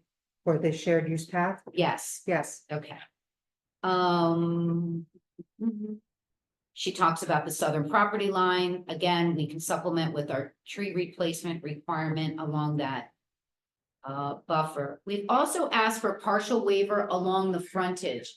There is a requirement to put a berm along there, and we talked about this, I think, in the last visit here. There's some mature spruce and white pine evergreens along that frontage. We don't want to lose them. We would like to keep them. We feel that the berm would interfere with their maintenance. There's a stormwater concern, but we do have a swale along the frontage, but we would like to keep that streetscape as it is and not take them out or disturb them with installing a berm in addition. I'm gonna suggest that we look at that in the future because they probably will have to do some widening and move that sidewalk down into the development. And there is a lot of grading around those evergreen trees, so once you do grading, they might not survive. But I do agree, they're very well established and provide buffering. But if they are not going to survive anyway, it might be good to add berming and additional trees. Yeah, so that's probably a good segue. So Kristen, I advised your engineer at the beginning. You guys were here, you were on the agenda, happy to have a conversation for the benefit of the public. You guys have to do your HOP before you come back in. Yep. The general feedback I'm getting from technical staff is we've gotten lots of informal feedback from PennDOT in the past, only to when we get to the formal review to get completely contradictory direction. Mhm. So if they're gonna stick with alignment with Meeting House Road, if they're gonna require to have acceleration and decel lanes, lots of things could come out of that meeting that'll affect the design of this property.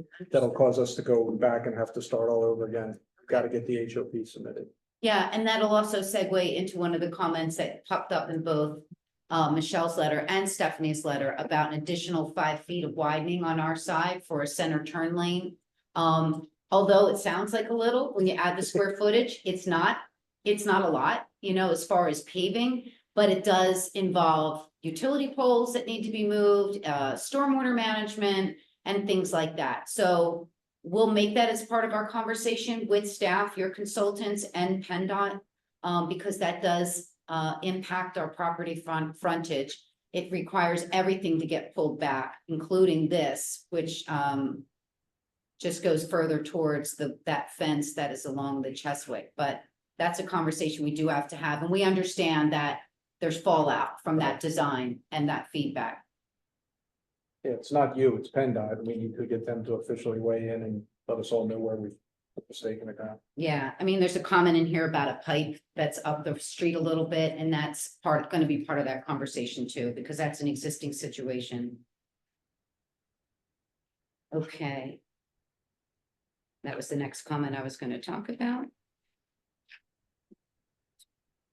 Oh, Michelle brought up a concern about the timing of the trail relative to the units, and I understand you don't want the trail at the end of the job and everybody's living there and you don't have the trail. So we kicked it around on our team. I have in the past with other developments agreed that at a certain UNO, the trail would be done. And we'd like it to be the 7th UNO. That gets us the ability to build one building so that we would have the trail completed before the 7th UNO would be issued. Any thoughts? Sounds reasonable? Yeah. I mean, we've gone as high as 50%, but in this case, they would just want to get a building in and be able to start marketing. Oh,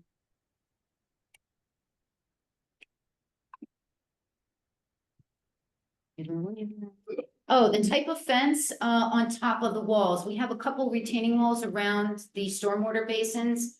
We are thinking about a post and rail on top of that wall as opposed to a chain link fence. Any issues? That sounds good, right? It's much prettier. It does the job. One more thing we want to discuss. So they showed chain link fence. We said no chain link fence, post and rail, probably. But the question is, do you want just post and rail? Do you want wire mesh behind it? Do you want, I don't know, some other type of fence, shadow box or something else? Post and rail is just something to climb over for a little kid, so. Yeah, that's something, right. Do you want time to think about it? Mesh, yeah, we'd rather add the mesh than have the solid because it blocks the ability to look through it. Sure. We think it would be I better heard than. murmuring. Yes, but it fits with the current Yeah, feel of it, because you have the poster on the back, there's gonna be a longer trail. Yeah, You put post and rail there, and you keep the theme going. So post and rail with the mesh. with Okay. mesh, Yeah, but with the mesh, yeah, with mesh, yeah. you do mesh or something. yeah, something that's Yep. not obtrusive. Not like orange. Yeah, not orange. Yeah. Okay, not orange, making a note. Lastly, the one other comment before we get in the waivers has to do with amenities at the mailbox. We want none. We don't want a trash can there because people will put all their junk mail in it and then it'll be a maintenance issue and then it'll be flying around the neighborhood and people will be upset about it. in all the other developments, the mailboxes, you get your mail and go. We really don't want to encourage any other activity at the mailbox other than retrieving the mail. So that being said, Is that okay with planning commission? I don't think you've required it before. Yeah, okay. okay. The post office will stipulate the location. Well, they will propose something and then get it okayed by the post office.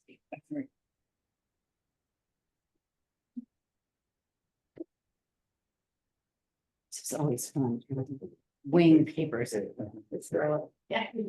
Thank you. The county letter was pretty much incorporated in the CKS letter, so I think we are fine with that and appreciate it.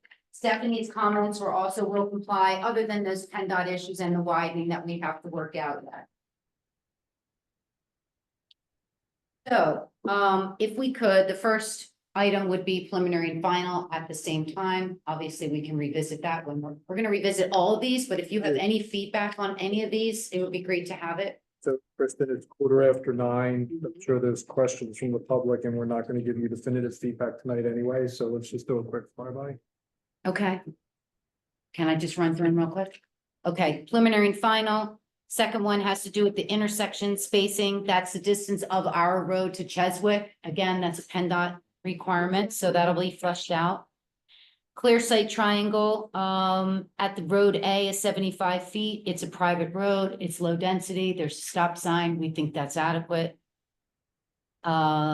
Grading slopes, that's a 3-to-1 vertical as opposed to the 4-to-1 for the basins. That's common for you guys. Next, the share use path, we talked about doing a blanket easement. Next, replacement trees, we'll get into that. We're gonna do better. We're gonna be able to plant more along that shared property line. But we will probably be short in some capacity, so we'll have a better number for you next time we come.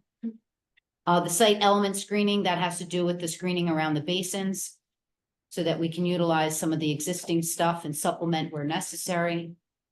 Existing features, we have 50 feet, so it's a partial waiver instead of the required 100 feet. And the equivalent right of way, basically right of way is the same as the cartway, 30 feet. These are private streets, so we think that is adequate. Distance from the intersection, that's from the units to see Road B, it's those units to the intersection. These are private streets, that's a dead end street, it's low traffic volume. We think that that's safe and does not block any of the driveways. Curb construction, Belgian block instead of regular curb. Storm pipe size 15 inches instead of 18, that's a typical waiver.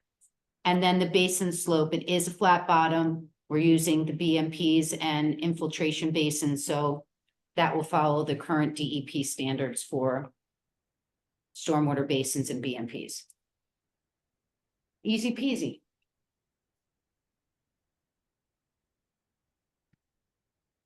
Strike you as horrible? Okay.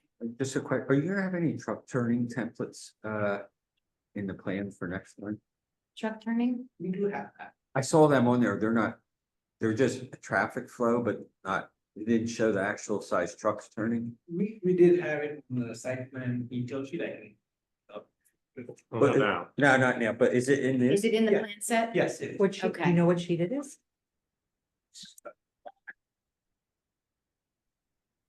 Detail sheet. At the bottom.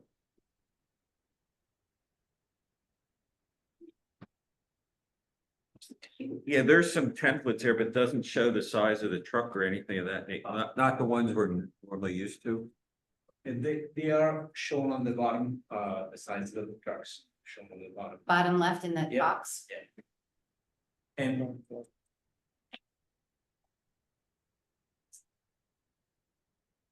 What's that, what length is that? 40, is that 48 feet? I'll look at. Is that, That's a 48 feet, I think he's showing. 46, thank you. okay. All right, thank you.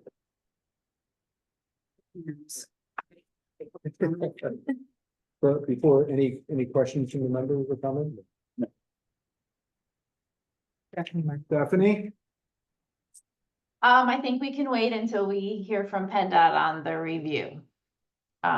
I think our primary concern is to not box in any future improvement for that center left turn lane that would ultimately connect into a Landis Road left turn lane. So that's really where that comment 5 in our review is generated from. It's been a comment that we have made throughout this not just this review, but previous sketch and the previous plans that were submitted under a different project. So it's not a new comment. It is just one that we want to make sure that the radii would be set back. We want to make sure that there is room to accommodate that connection in the future. That is a planned improvement. But we will So wait to to hear what back on PennDOT has Stephanie's to say from the submission when they submit to them. So it's not the first time they've made the comment. When do you anticipate going to PennDOT? Again, as soon as possible now that we have some feedback from you guys, we will find out and see that feedback. Okay.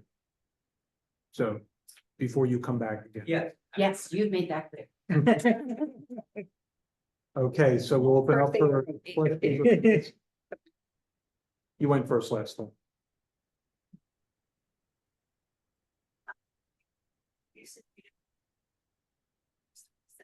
It's still 26. Okay, because you said 30. I'm sorry, we said that. No, it was 36 and now it's 26. The other, about fence being in great shape, if your side left, I've left 487, our fence is a disaster. So are they gonna leave the disaster fence, or are they gonna replace it?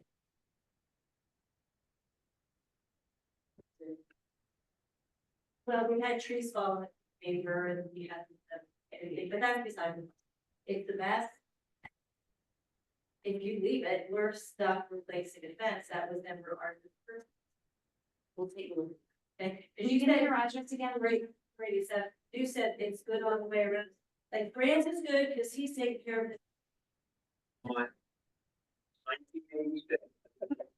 Whole thing. It's perfect. Okay, he had a good sleep, I could do it last week, but he was like, no, I'll take care of it. And then we moved and all the things are standing against the barn over there. So we can't touch that. He's not gonna make us stuff with it. Yeah. That's in there now. Yeah, take a look at it. Take a look. We heard an outcry last time we were here, don't get rid of the fence, so we can look at the sections of the fence and make sure they're. Say they need to. I got it, Darlene, 487. Ma'am. Chesney. Yep. For the concrete curves, is there like a height for the curve, because the ones they put at Huckleberry and Oak, they're so high. Is there like some reason why they're so high there that you develop it there, and what size are they're supposed to be, or can they be, or? Before I let the expert give you a technical answer, they do that so that when they pave, there's room for pavement and there's enough curb left. So that's why they look high in the beginning. But we're looking to do Belgian block curb. Okay, Anand, you can take it from there. That was good. They have 6 inch high standard. And the concrete curve is along the PennDOT route, obviously, and that will be 8 inches to start with. That's the requirement. Swale. What's what? You said something about swale, swale. There's a swale along the frontage along Hubbardsville Pike. It's a compression where water travels along the street. Thank you. And just to clarify, you said 6-inch curb. 6 inch. So, but what Krista was trying to explain is in the early phases of development, they won't have put the final coat of blacktop down. So it'll probably be more like 8 or 9 inches of curb so that they have room to come back and put the finished coat down. And that doesn't happen until construction is completed. The lady in white. Just before you start, especially if you have a traffic comment, could you speak very loudly so that Stephanie could hear you? Thank you. Yeah, you had your hand up before, right? Yes, it's you. She doesn't know you're calling on her. Yeah.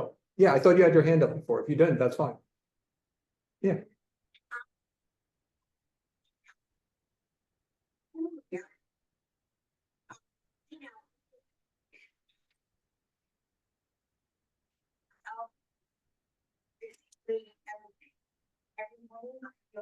trouble to get out of the house.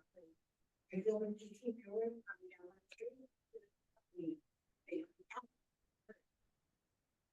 I think that's pretty being there. Some people make it, I don't think they're taking into consideration. People out, you don't want to be like this, but without making it. Yeah. Honestly, I'm sorry. So state, as we've said in prior meetings, Harleysville Pike is a state road. Ultimately, PennDOT is going to determine the placement of their access point. They're not going to get to decide that. So we're waiting for feedback on that from PennDOT. So I'll go over here first. I don't believe 544 meeting house road. I have a second question. If you connect the big road with meeting houses, meeting house road will become highway to pair because that will be shortcut to Walmart and all those stores. People will avoid 113 and 63. Unless you make some kind of restriction coming from the to make a only left or only right, it will become ahead. And we have already people that we have already talked the road the inquiry. Every other day I will worry making you holding the ground, training my well, putting well, and it's going to change it. So just to clarify, and we're going to move on from the placement of this road because we've been through this before. The applicant initially had submitted a plan with their access point further to the north, away from Meeting House, and based on the preliminary feedback from PennDOT, they were told to relocate it to a line of Meeting. And PennDOT will determine that the applicant really can. That's why you heard me say I don't want the applicant to come back until they've done their highway occupancy permit from PennDOT, so that we get clear feedback from PennDOT on what they want. So we have similar concerns, believe me.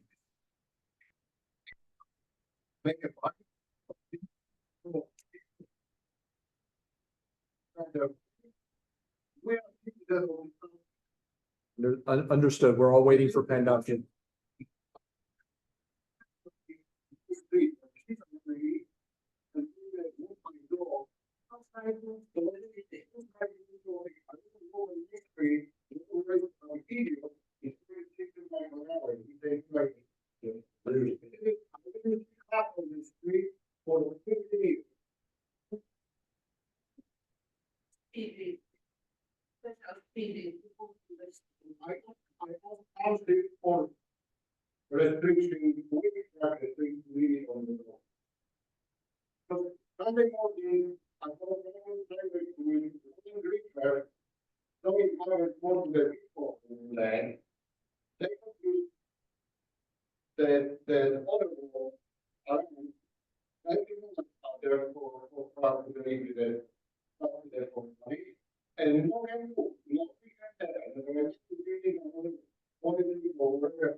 I'll go with ma'am back there. Yep, you.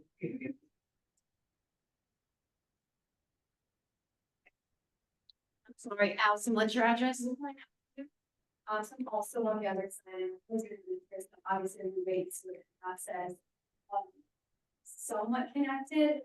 I hear the accident that happened at Cheswick. I live in Cheswick. The first accident happened there in and I have a question because later that in your meeting. Of that situation, but safety concerns, my other concern. Crossing there, maybe I missed it. I've heard encouraging that people would come through now, the trails. You're encouraging crossing at 113, which is extremely dangerous. We're not encouraging crossing at By 113. I think maybe you misheard. I think you misheard. I was talking about connecting Cheswick. This is the sidewalk that we are been asked to install. And over on the far side, you have future. On the bottom. We do not have anything on the other side of 113. Over here. I see the point, but I imagine you're planning. and maybe on your HOA, potentially. In my, Are you talking about the park trail? parking? Yeah, yeah. it's I'm a high school teacher, so. We're bringing our trail to the edge of our property and that's it. So There could be, the township promotes that, absolutely. if you're gonna have more people crossing there, if you're opening up more sidewalks and they have a way to safely cross 113 currently. You saying on the streets, they will again across. You feel that we're gonna promote people to cross 113 onto the property to get on the trail?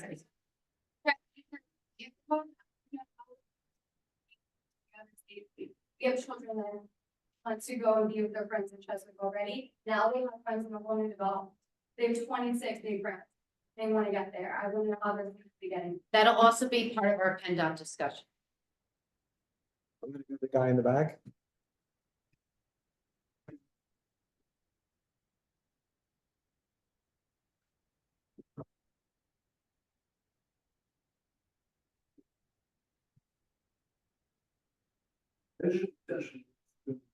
Ask about the sections, there are a lot of questions about.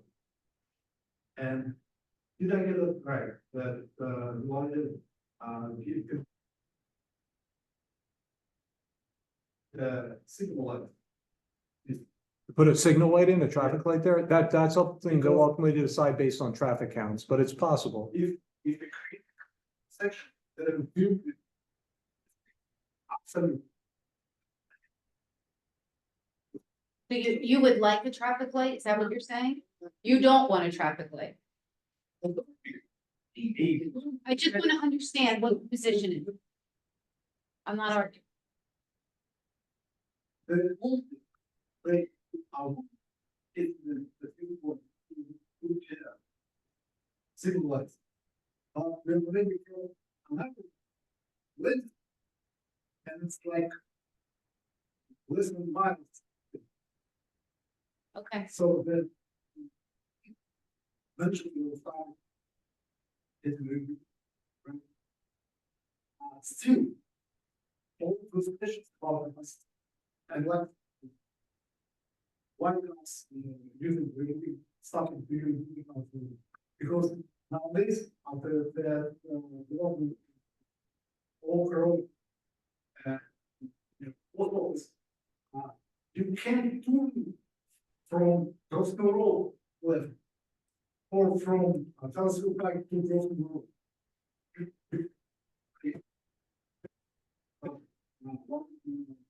Citizens waiting to just do.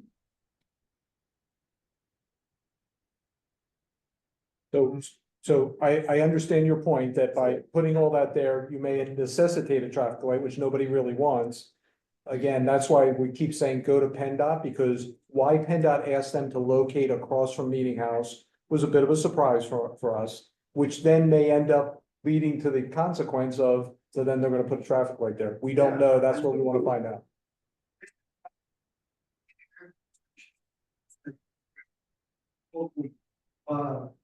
After the. I have questions about you that this development will be the public too, right? Yes. Are there any research about educating our public to using the new program? Yes. Which are get Yes, there's capacity. so the both Yes. can be like make it public. Oh, there's a whole approval process we have to go through with the sewer authority, so we can't get past any development without having that.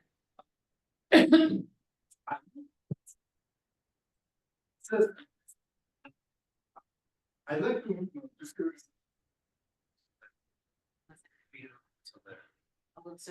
Oh, okay. We've already had conversations with the authority and we have a will serve letter, so they've already let us know that they will provide capacity. It's not bad, so. No, well, those meetings are public. You can come to the authority meeting too. We have a process to go through. They have engineers that review the plans.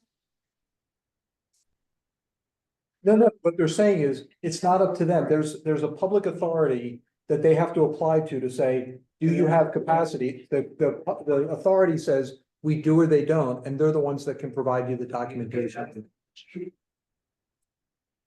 It's the public, it's the. It's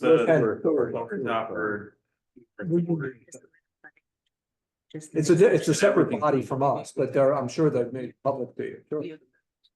Yeah. One more.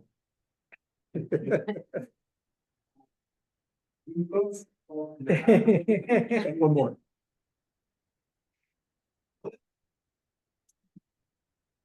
What about you, what? The school department.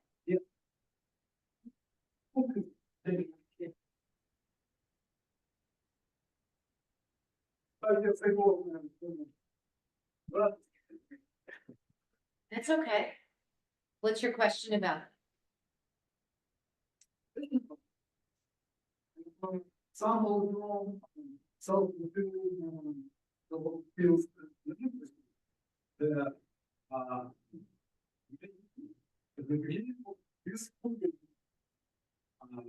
Couple of fences. Able to get the feelings in one. The fourth to have one keeper in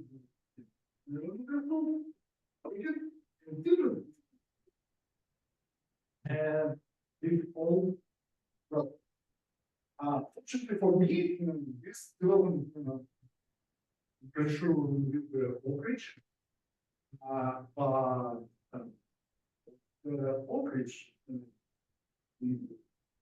what about the age search then includes all the new development. Are there any public data about the capacity? So Lower Salford belongs to the Indian Valley Regional Planning Commission. The school district has a observer into that body, so all of our approvals go through. They have line of sight to what's coming. There's no feedback loop between us and them as to whether or not they have capacity. I think they take it more as an input as opposed to a calibration. You'd really have to talk to the school district about that. We don't really know. So, actually, different departments go through different process.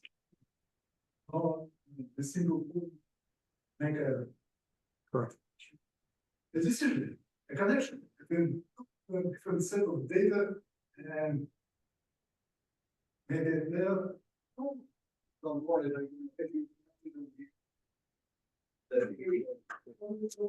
So I'm gonna move on. Anybody else? Sir in the back?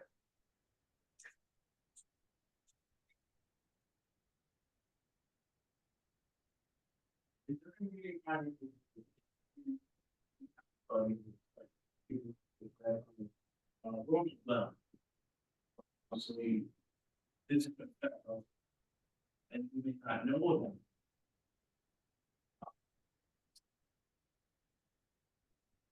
So we will be providing public water and sewer.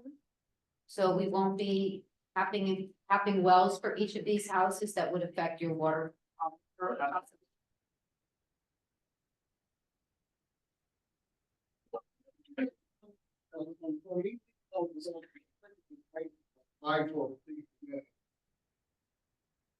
Each well for like $7,000. We are not drilling well. Yes, we moved dirt, we built. houses. Yes.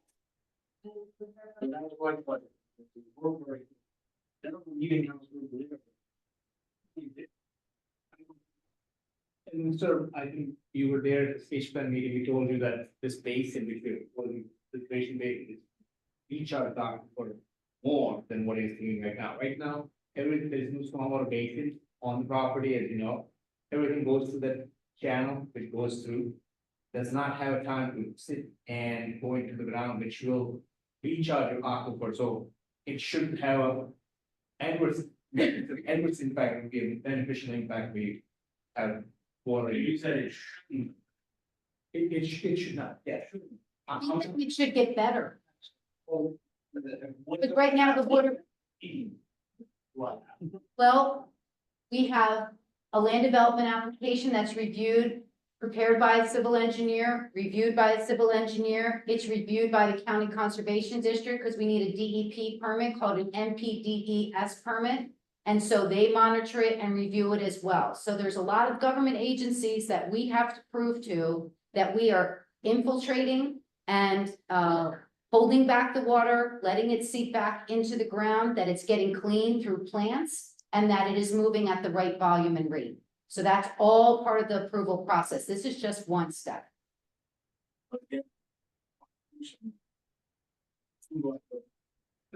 I couldn't advise you in that regard. Did you have another question? Sir, did you have another question? You said you.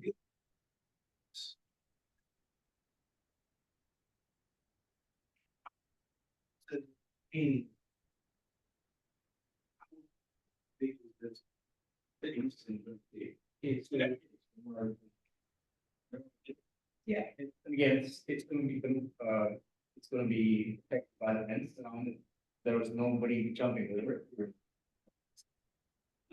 Well, you should watch the child and make sure that they don't come in the wall, but we're gonna have a fence on top of the wall.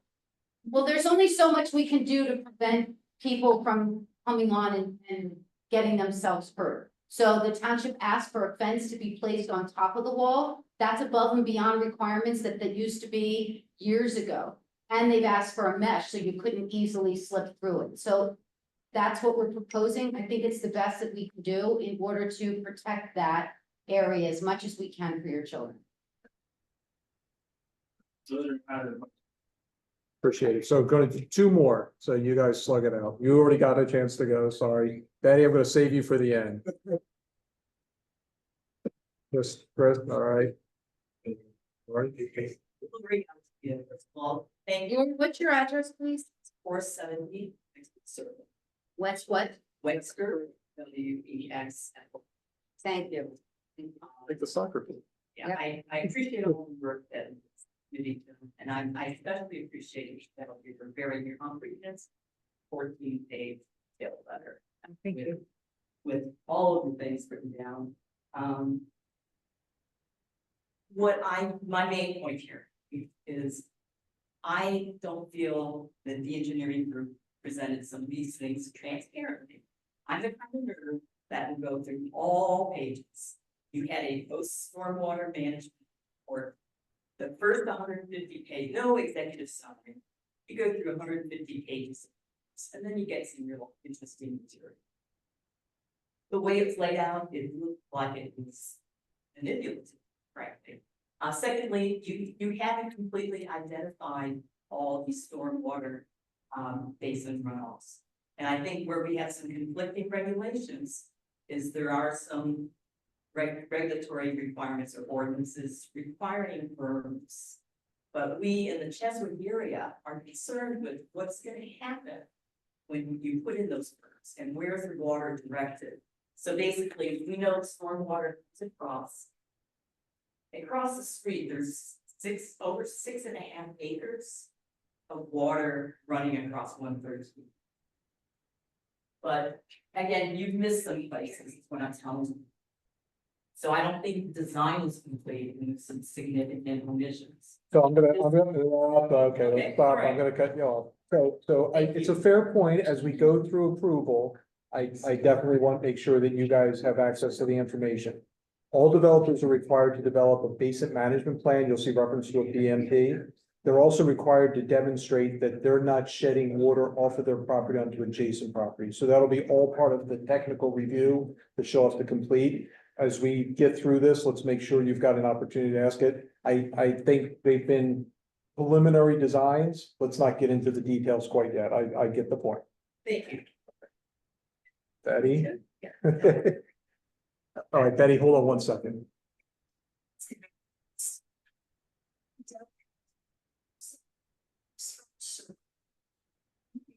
Begin with for meeting the fence. Greatly appreciate that. However, I would ask that you literally walk the fence line. Because it is not in great shape, like you stated. It does need some work. It needs work on the top rails, for example. Some of them have their 30+ years and they have rotted and fallen off. There are holes in the fence because of past mowing of the field, which is inevitable after 30 or 40 years of mowing. People live in. But the fence does have holes and gaps. And that, if you're gonna leave the fence, is fix the wiring. And all the property line also is very entangled with shrubs, vines, poison ivy, and trees that have grown into the fence and the wires. My question is, what are you going to do about that? In regards to, I said, seeing that you have trees that was just recently, a map that was just recently distributed, where there were perhaps 5 trees, and I say that because I live right here. And right here, there were 5 trees that were from my property line from one end to the other, and then my neighbors on this side had 5, and so I just started looking, and I also saw that there were different symbols. So I'm assuming that each symbol means a different kind of a tree. And there were 3 symbols that I saw were repeated in this pattern, which would indicate 3 different types of trees, which are different than the, well, trees across the front of the property. Those are the pine trees, so I figured that that symbol was for the pine trees that are there. But my question again is, what trees are you going to plant? How are you going to differentiate shrubs? Shrubs, I don't know, it's just a tangled web in some of the fence line. And that's fine, again, that's many years of growth. Is that all coming out? And then are you planting 5 or 6 trees per property line? What are those trees going to be? And then I saw that a comment was made, and I might have misheard. Is it berm or fence? Or is it berm and fence? Along the property line here. No berm, fence, Thank you. and plantings. And then the types of trees. So we have retained a landscape architect who has prepared this plan, the landscape plan, which is, I'm a civil engineer, I'm not an expert in species, but these species are part of the township requirement. We have agreed to plant more trees along the southern property, which is the vector circle, to kind of enhance the buffer, which you already have, to plant more trees. So we are going to do that for the next submission, and the species will be listed per the special, these are call-outs which say this is either a spruce or a pine or maple, and that will be listed on the landscape plans. There's like a key, a chart that tells you what the symbol is.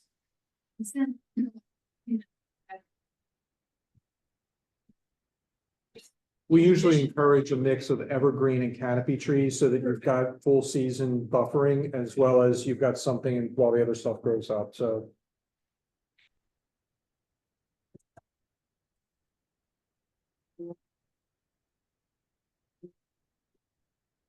Explosions. So doing the work that. Yes, we are doing the borings for buildings to make sure that there is adequate bearing capacity for the buildings. That's what we're doing. All the clunking was the bedrock shale. And down. I just wanted to look at wasn't how it was continuous for a certain amount of time as you're or and trying to put in basements. This was just to test the capacity of the bearing capacities.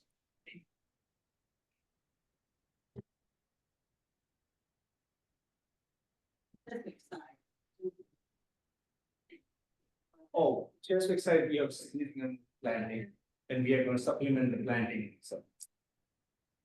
Take us home, Betty.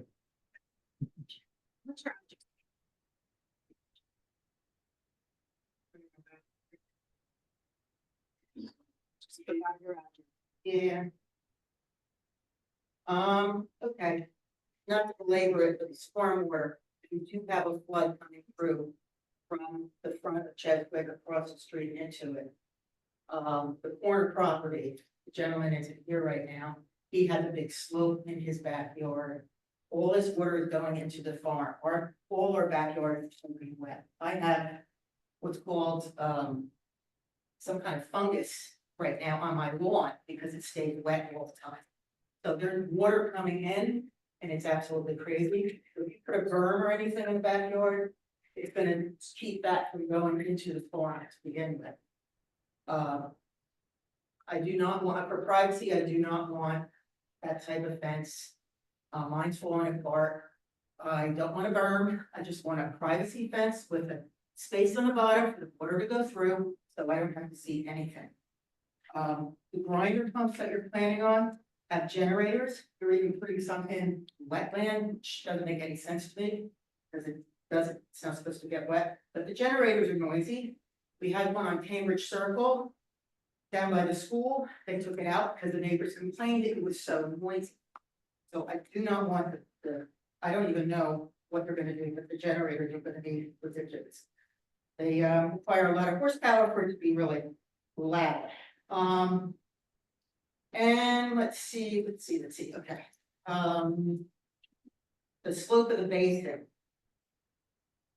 The steeper the slope, the less, the steeper the slope, blah, blah, blah, blah. Bear with me. Infiltration increases with the slope of the basin, increasing the slope of gradients. So if you go down to 3 to 1, you're not going to get as much out of the infiltration. Plus you have clay, bedrock, and shale. They already recommend on the Penn State Extension website that they're even supposed to even have a larger width of the basins for that. Because the basin the infiltration rate is going to be that much slower, and you're not going to be able to have any productivity. The water is going to stand, you're going to have insects, we're going to have odors. The trees, removing these trees and not replacing the 488 that's supposed to be required on the ordinance, instead of 210 that you want to do. There's so many mature trees. I'm not even going to get into the one that I love in the middle of the property, but I'm telling you, you have to replace the trees, and it has to be 480.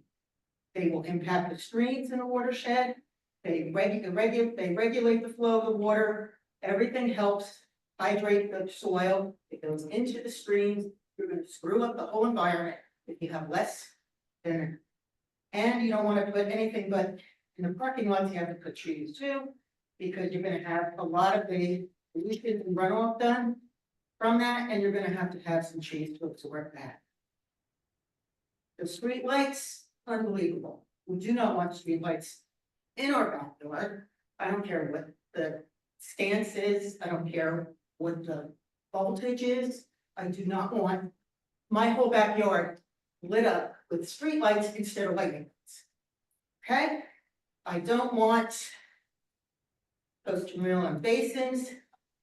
There was that child 3-year-old that just drowned over in Exton, near Exton there in Chester County, because he went through the woods, went to a storage basin, and guess what they had? A house movie.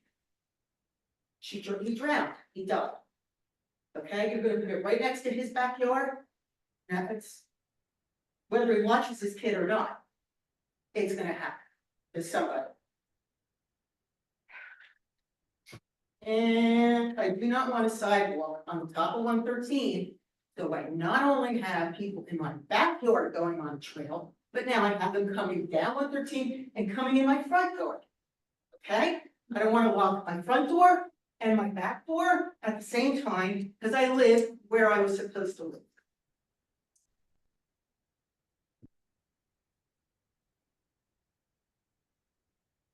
In my backyard, I want a fence to protect me. I want to keep that gross set of buildings you're going to put there, and I want them out of my sight. That's it for me. I hope I said that was it. It's 10 o'clock, past my bedtime. So you guys will go to PennDOT, get clarity, you'll come back, we'll see what plan comes out of that feedback, okay? Very good. Thank you all.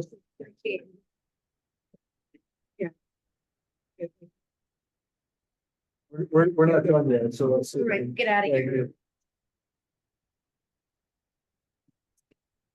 So county, hey folks, we're not done yet, so if you can empty the room for us.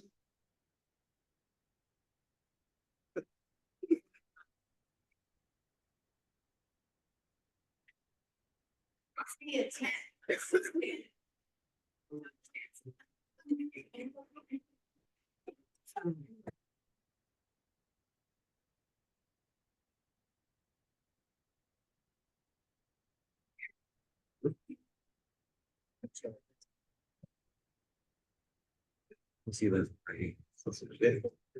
And I really appreciate how your comments to educate us about the process. You know, I think that's really helpful and I've only been coming to meetings since December. I've learned a lot. And I see your workload is outrageous. Special thanks, Patty, Mike, you always come through with our degrees. So county plan reviews, I think you're pretty much done with village commercial. Is there- okay.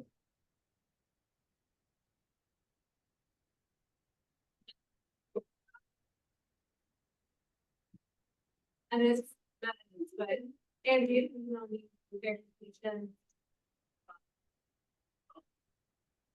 That was. At this point, so, I don't know. Andy's finishing it up. And he's going, once it's all done, then it'll be ready for supervisors to advertise and then to, without. The official. We're not gonna, I only at this point, we want to. Yeah, we'll come back to the planning commission here, but Claire's gonna be reviewing the county, for the official county review, before the board can adopt it. I just want to keep us moving on that because they're moving ahead with the vault. And at some point, they're going to want to come in and say, here's what we want to do on phase 2. And we've kind of been trying to say, let's sync that up with the plan revision. So how many more months do you think? I mean, Andy's probably got it for a couple of weeks and county. I expected. You're alerted, Claire. I expected within a week or so.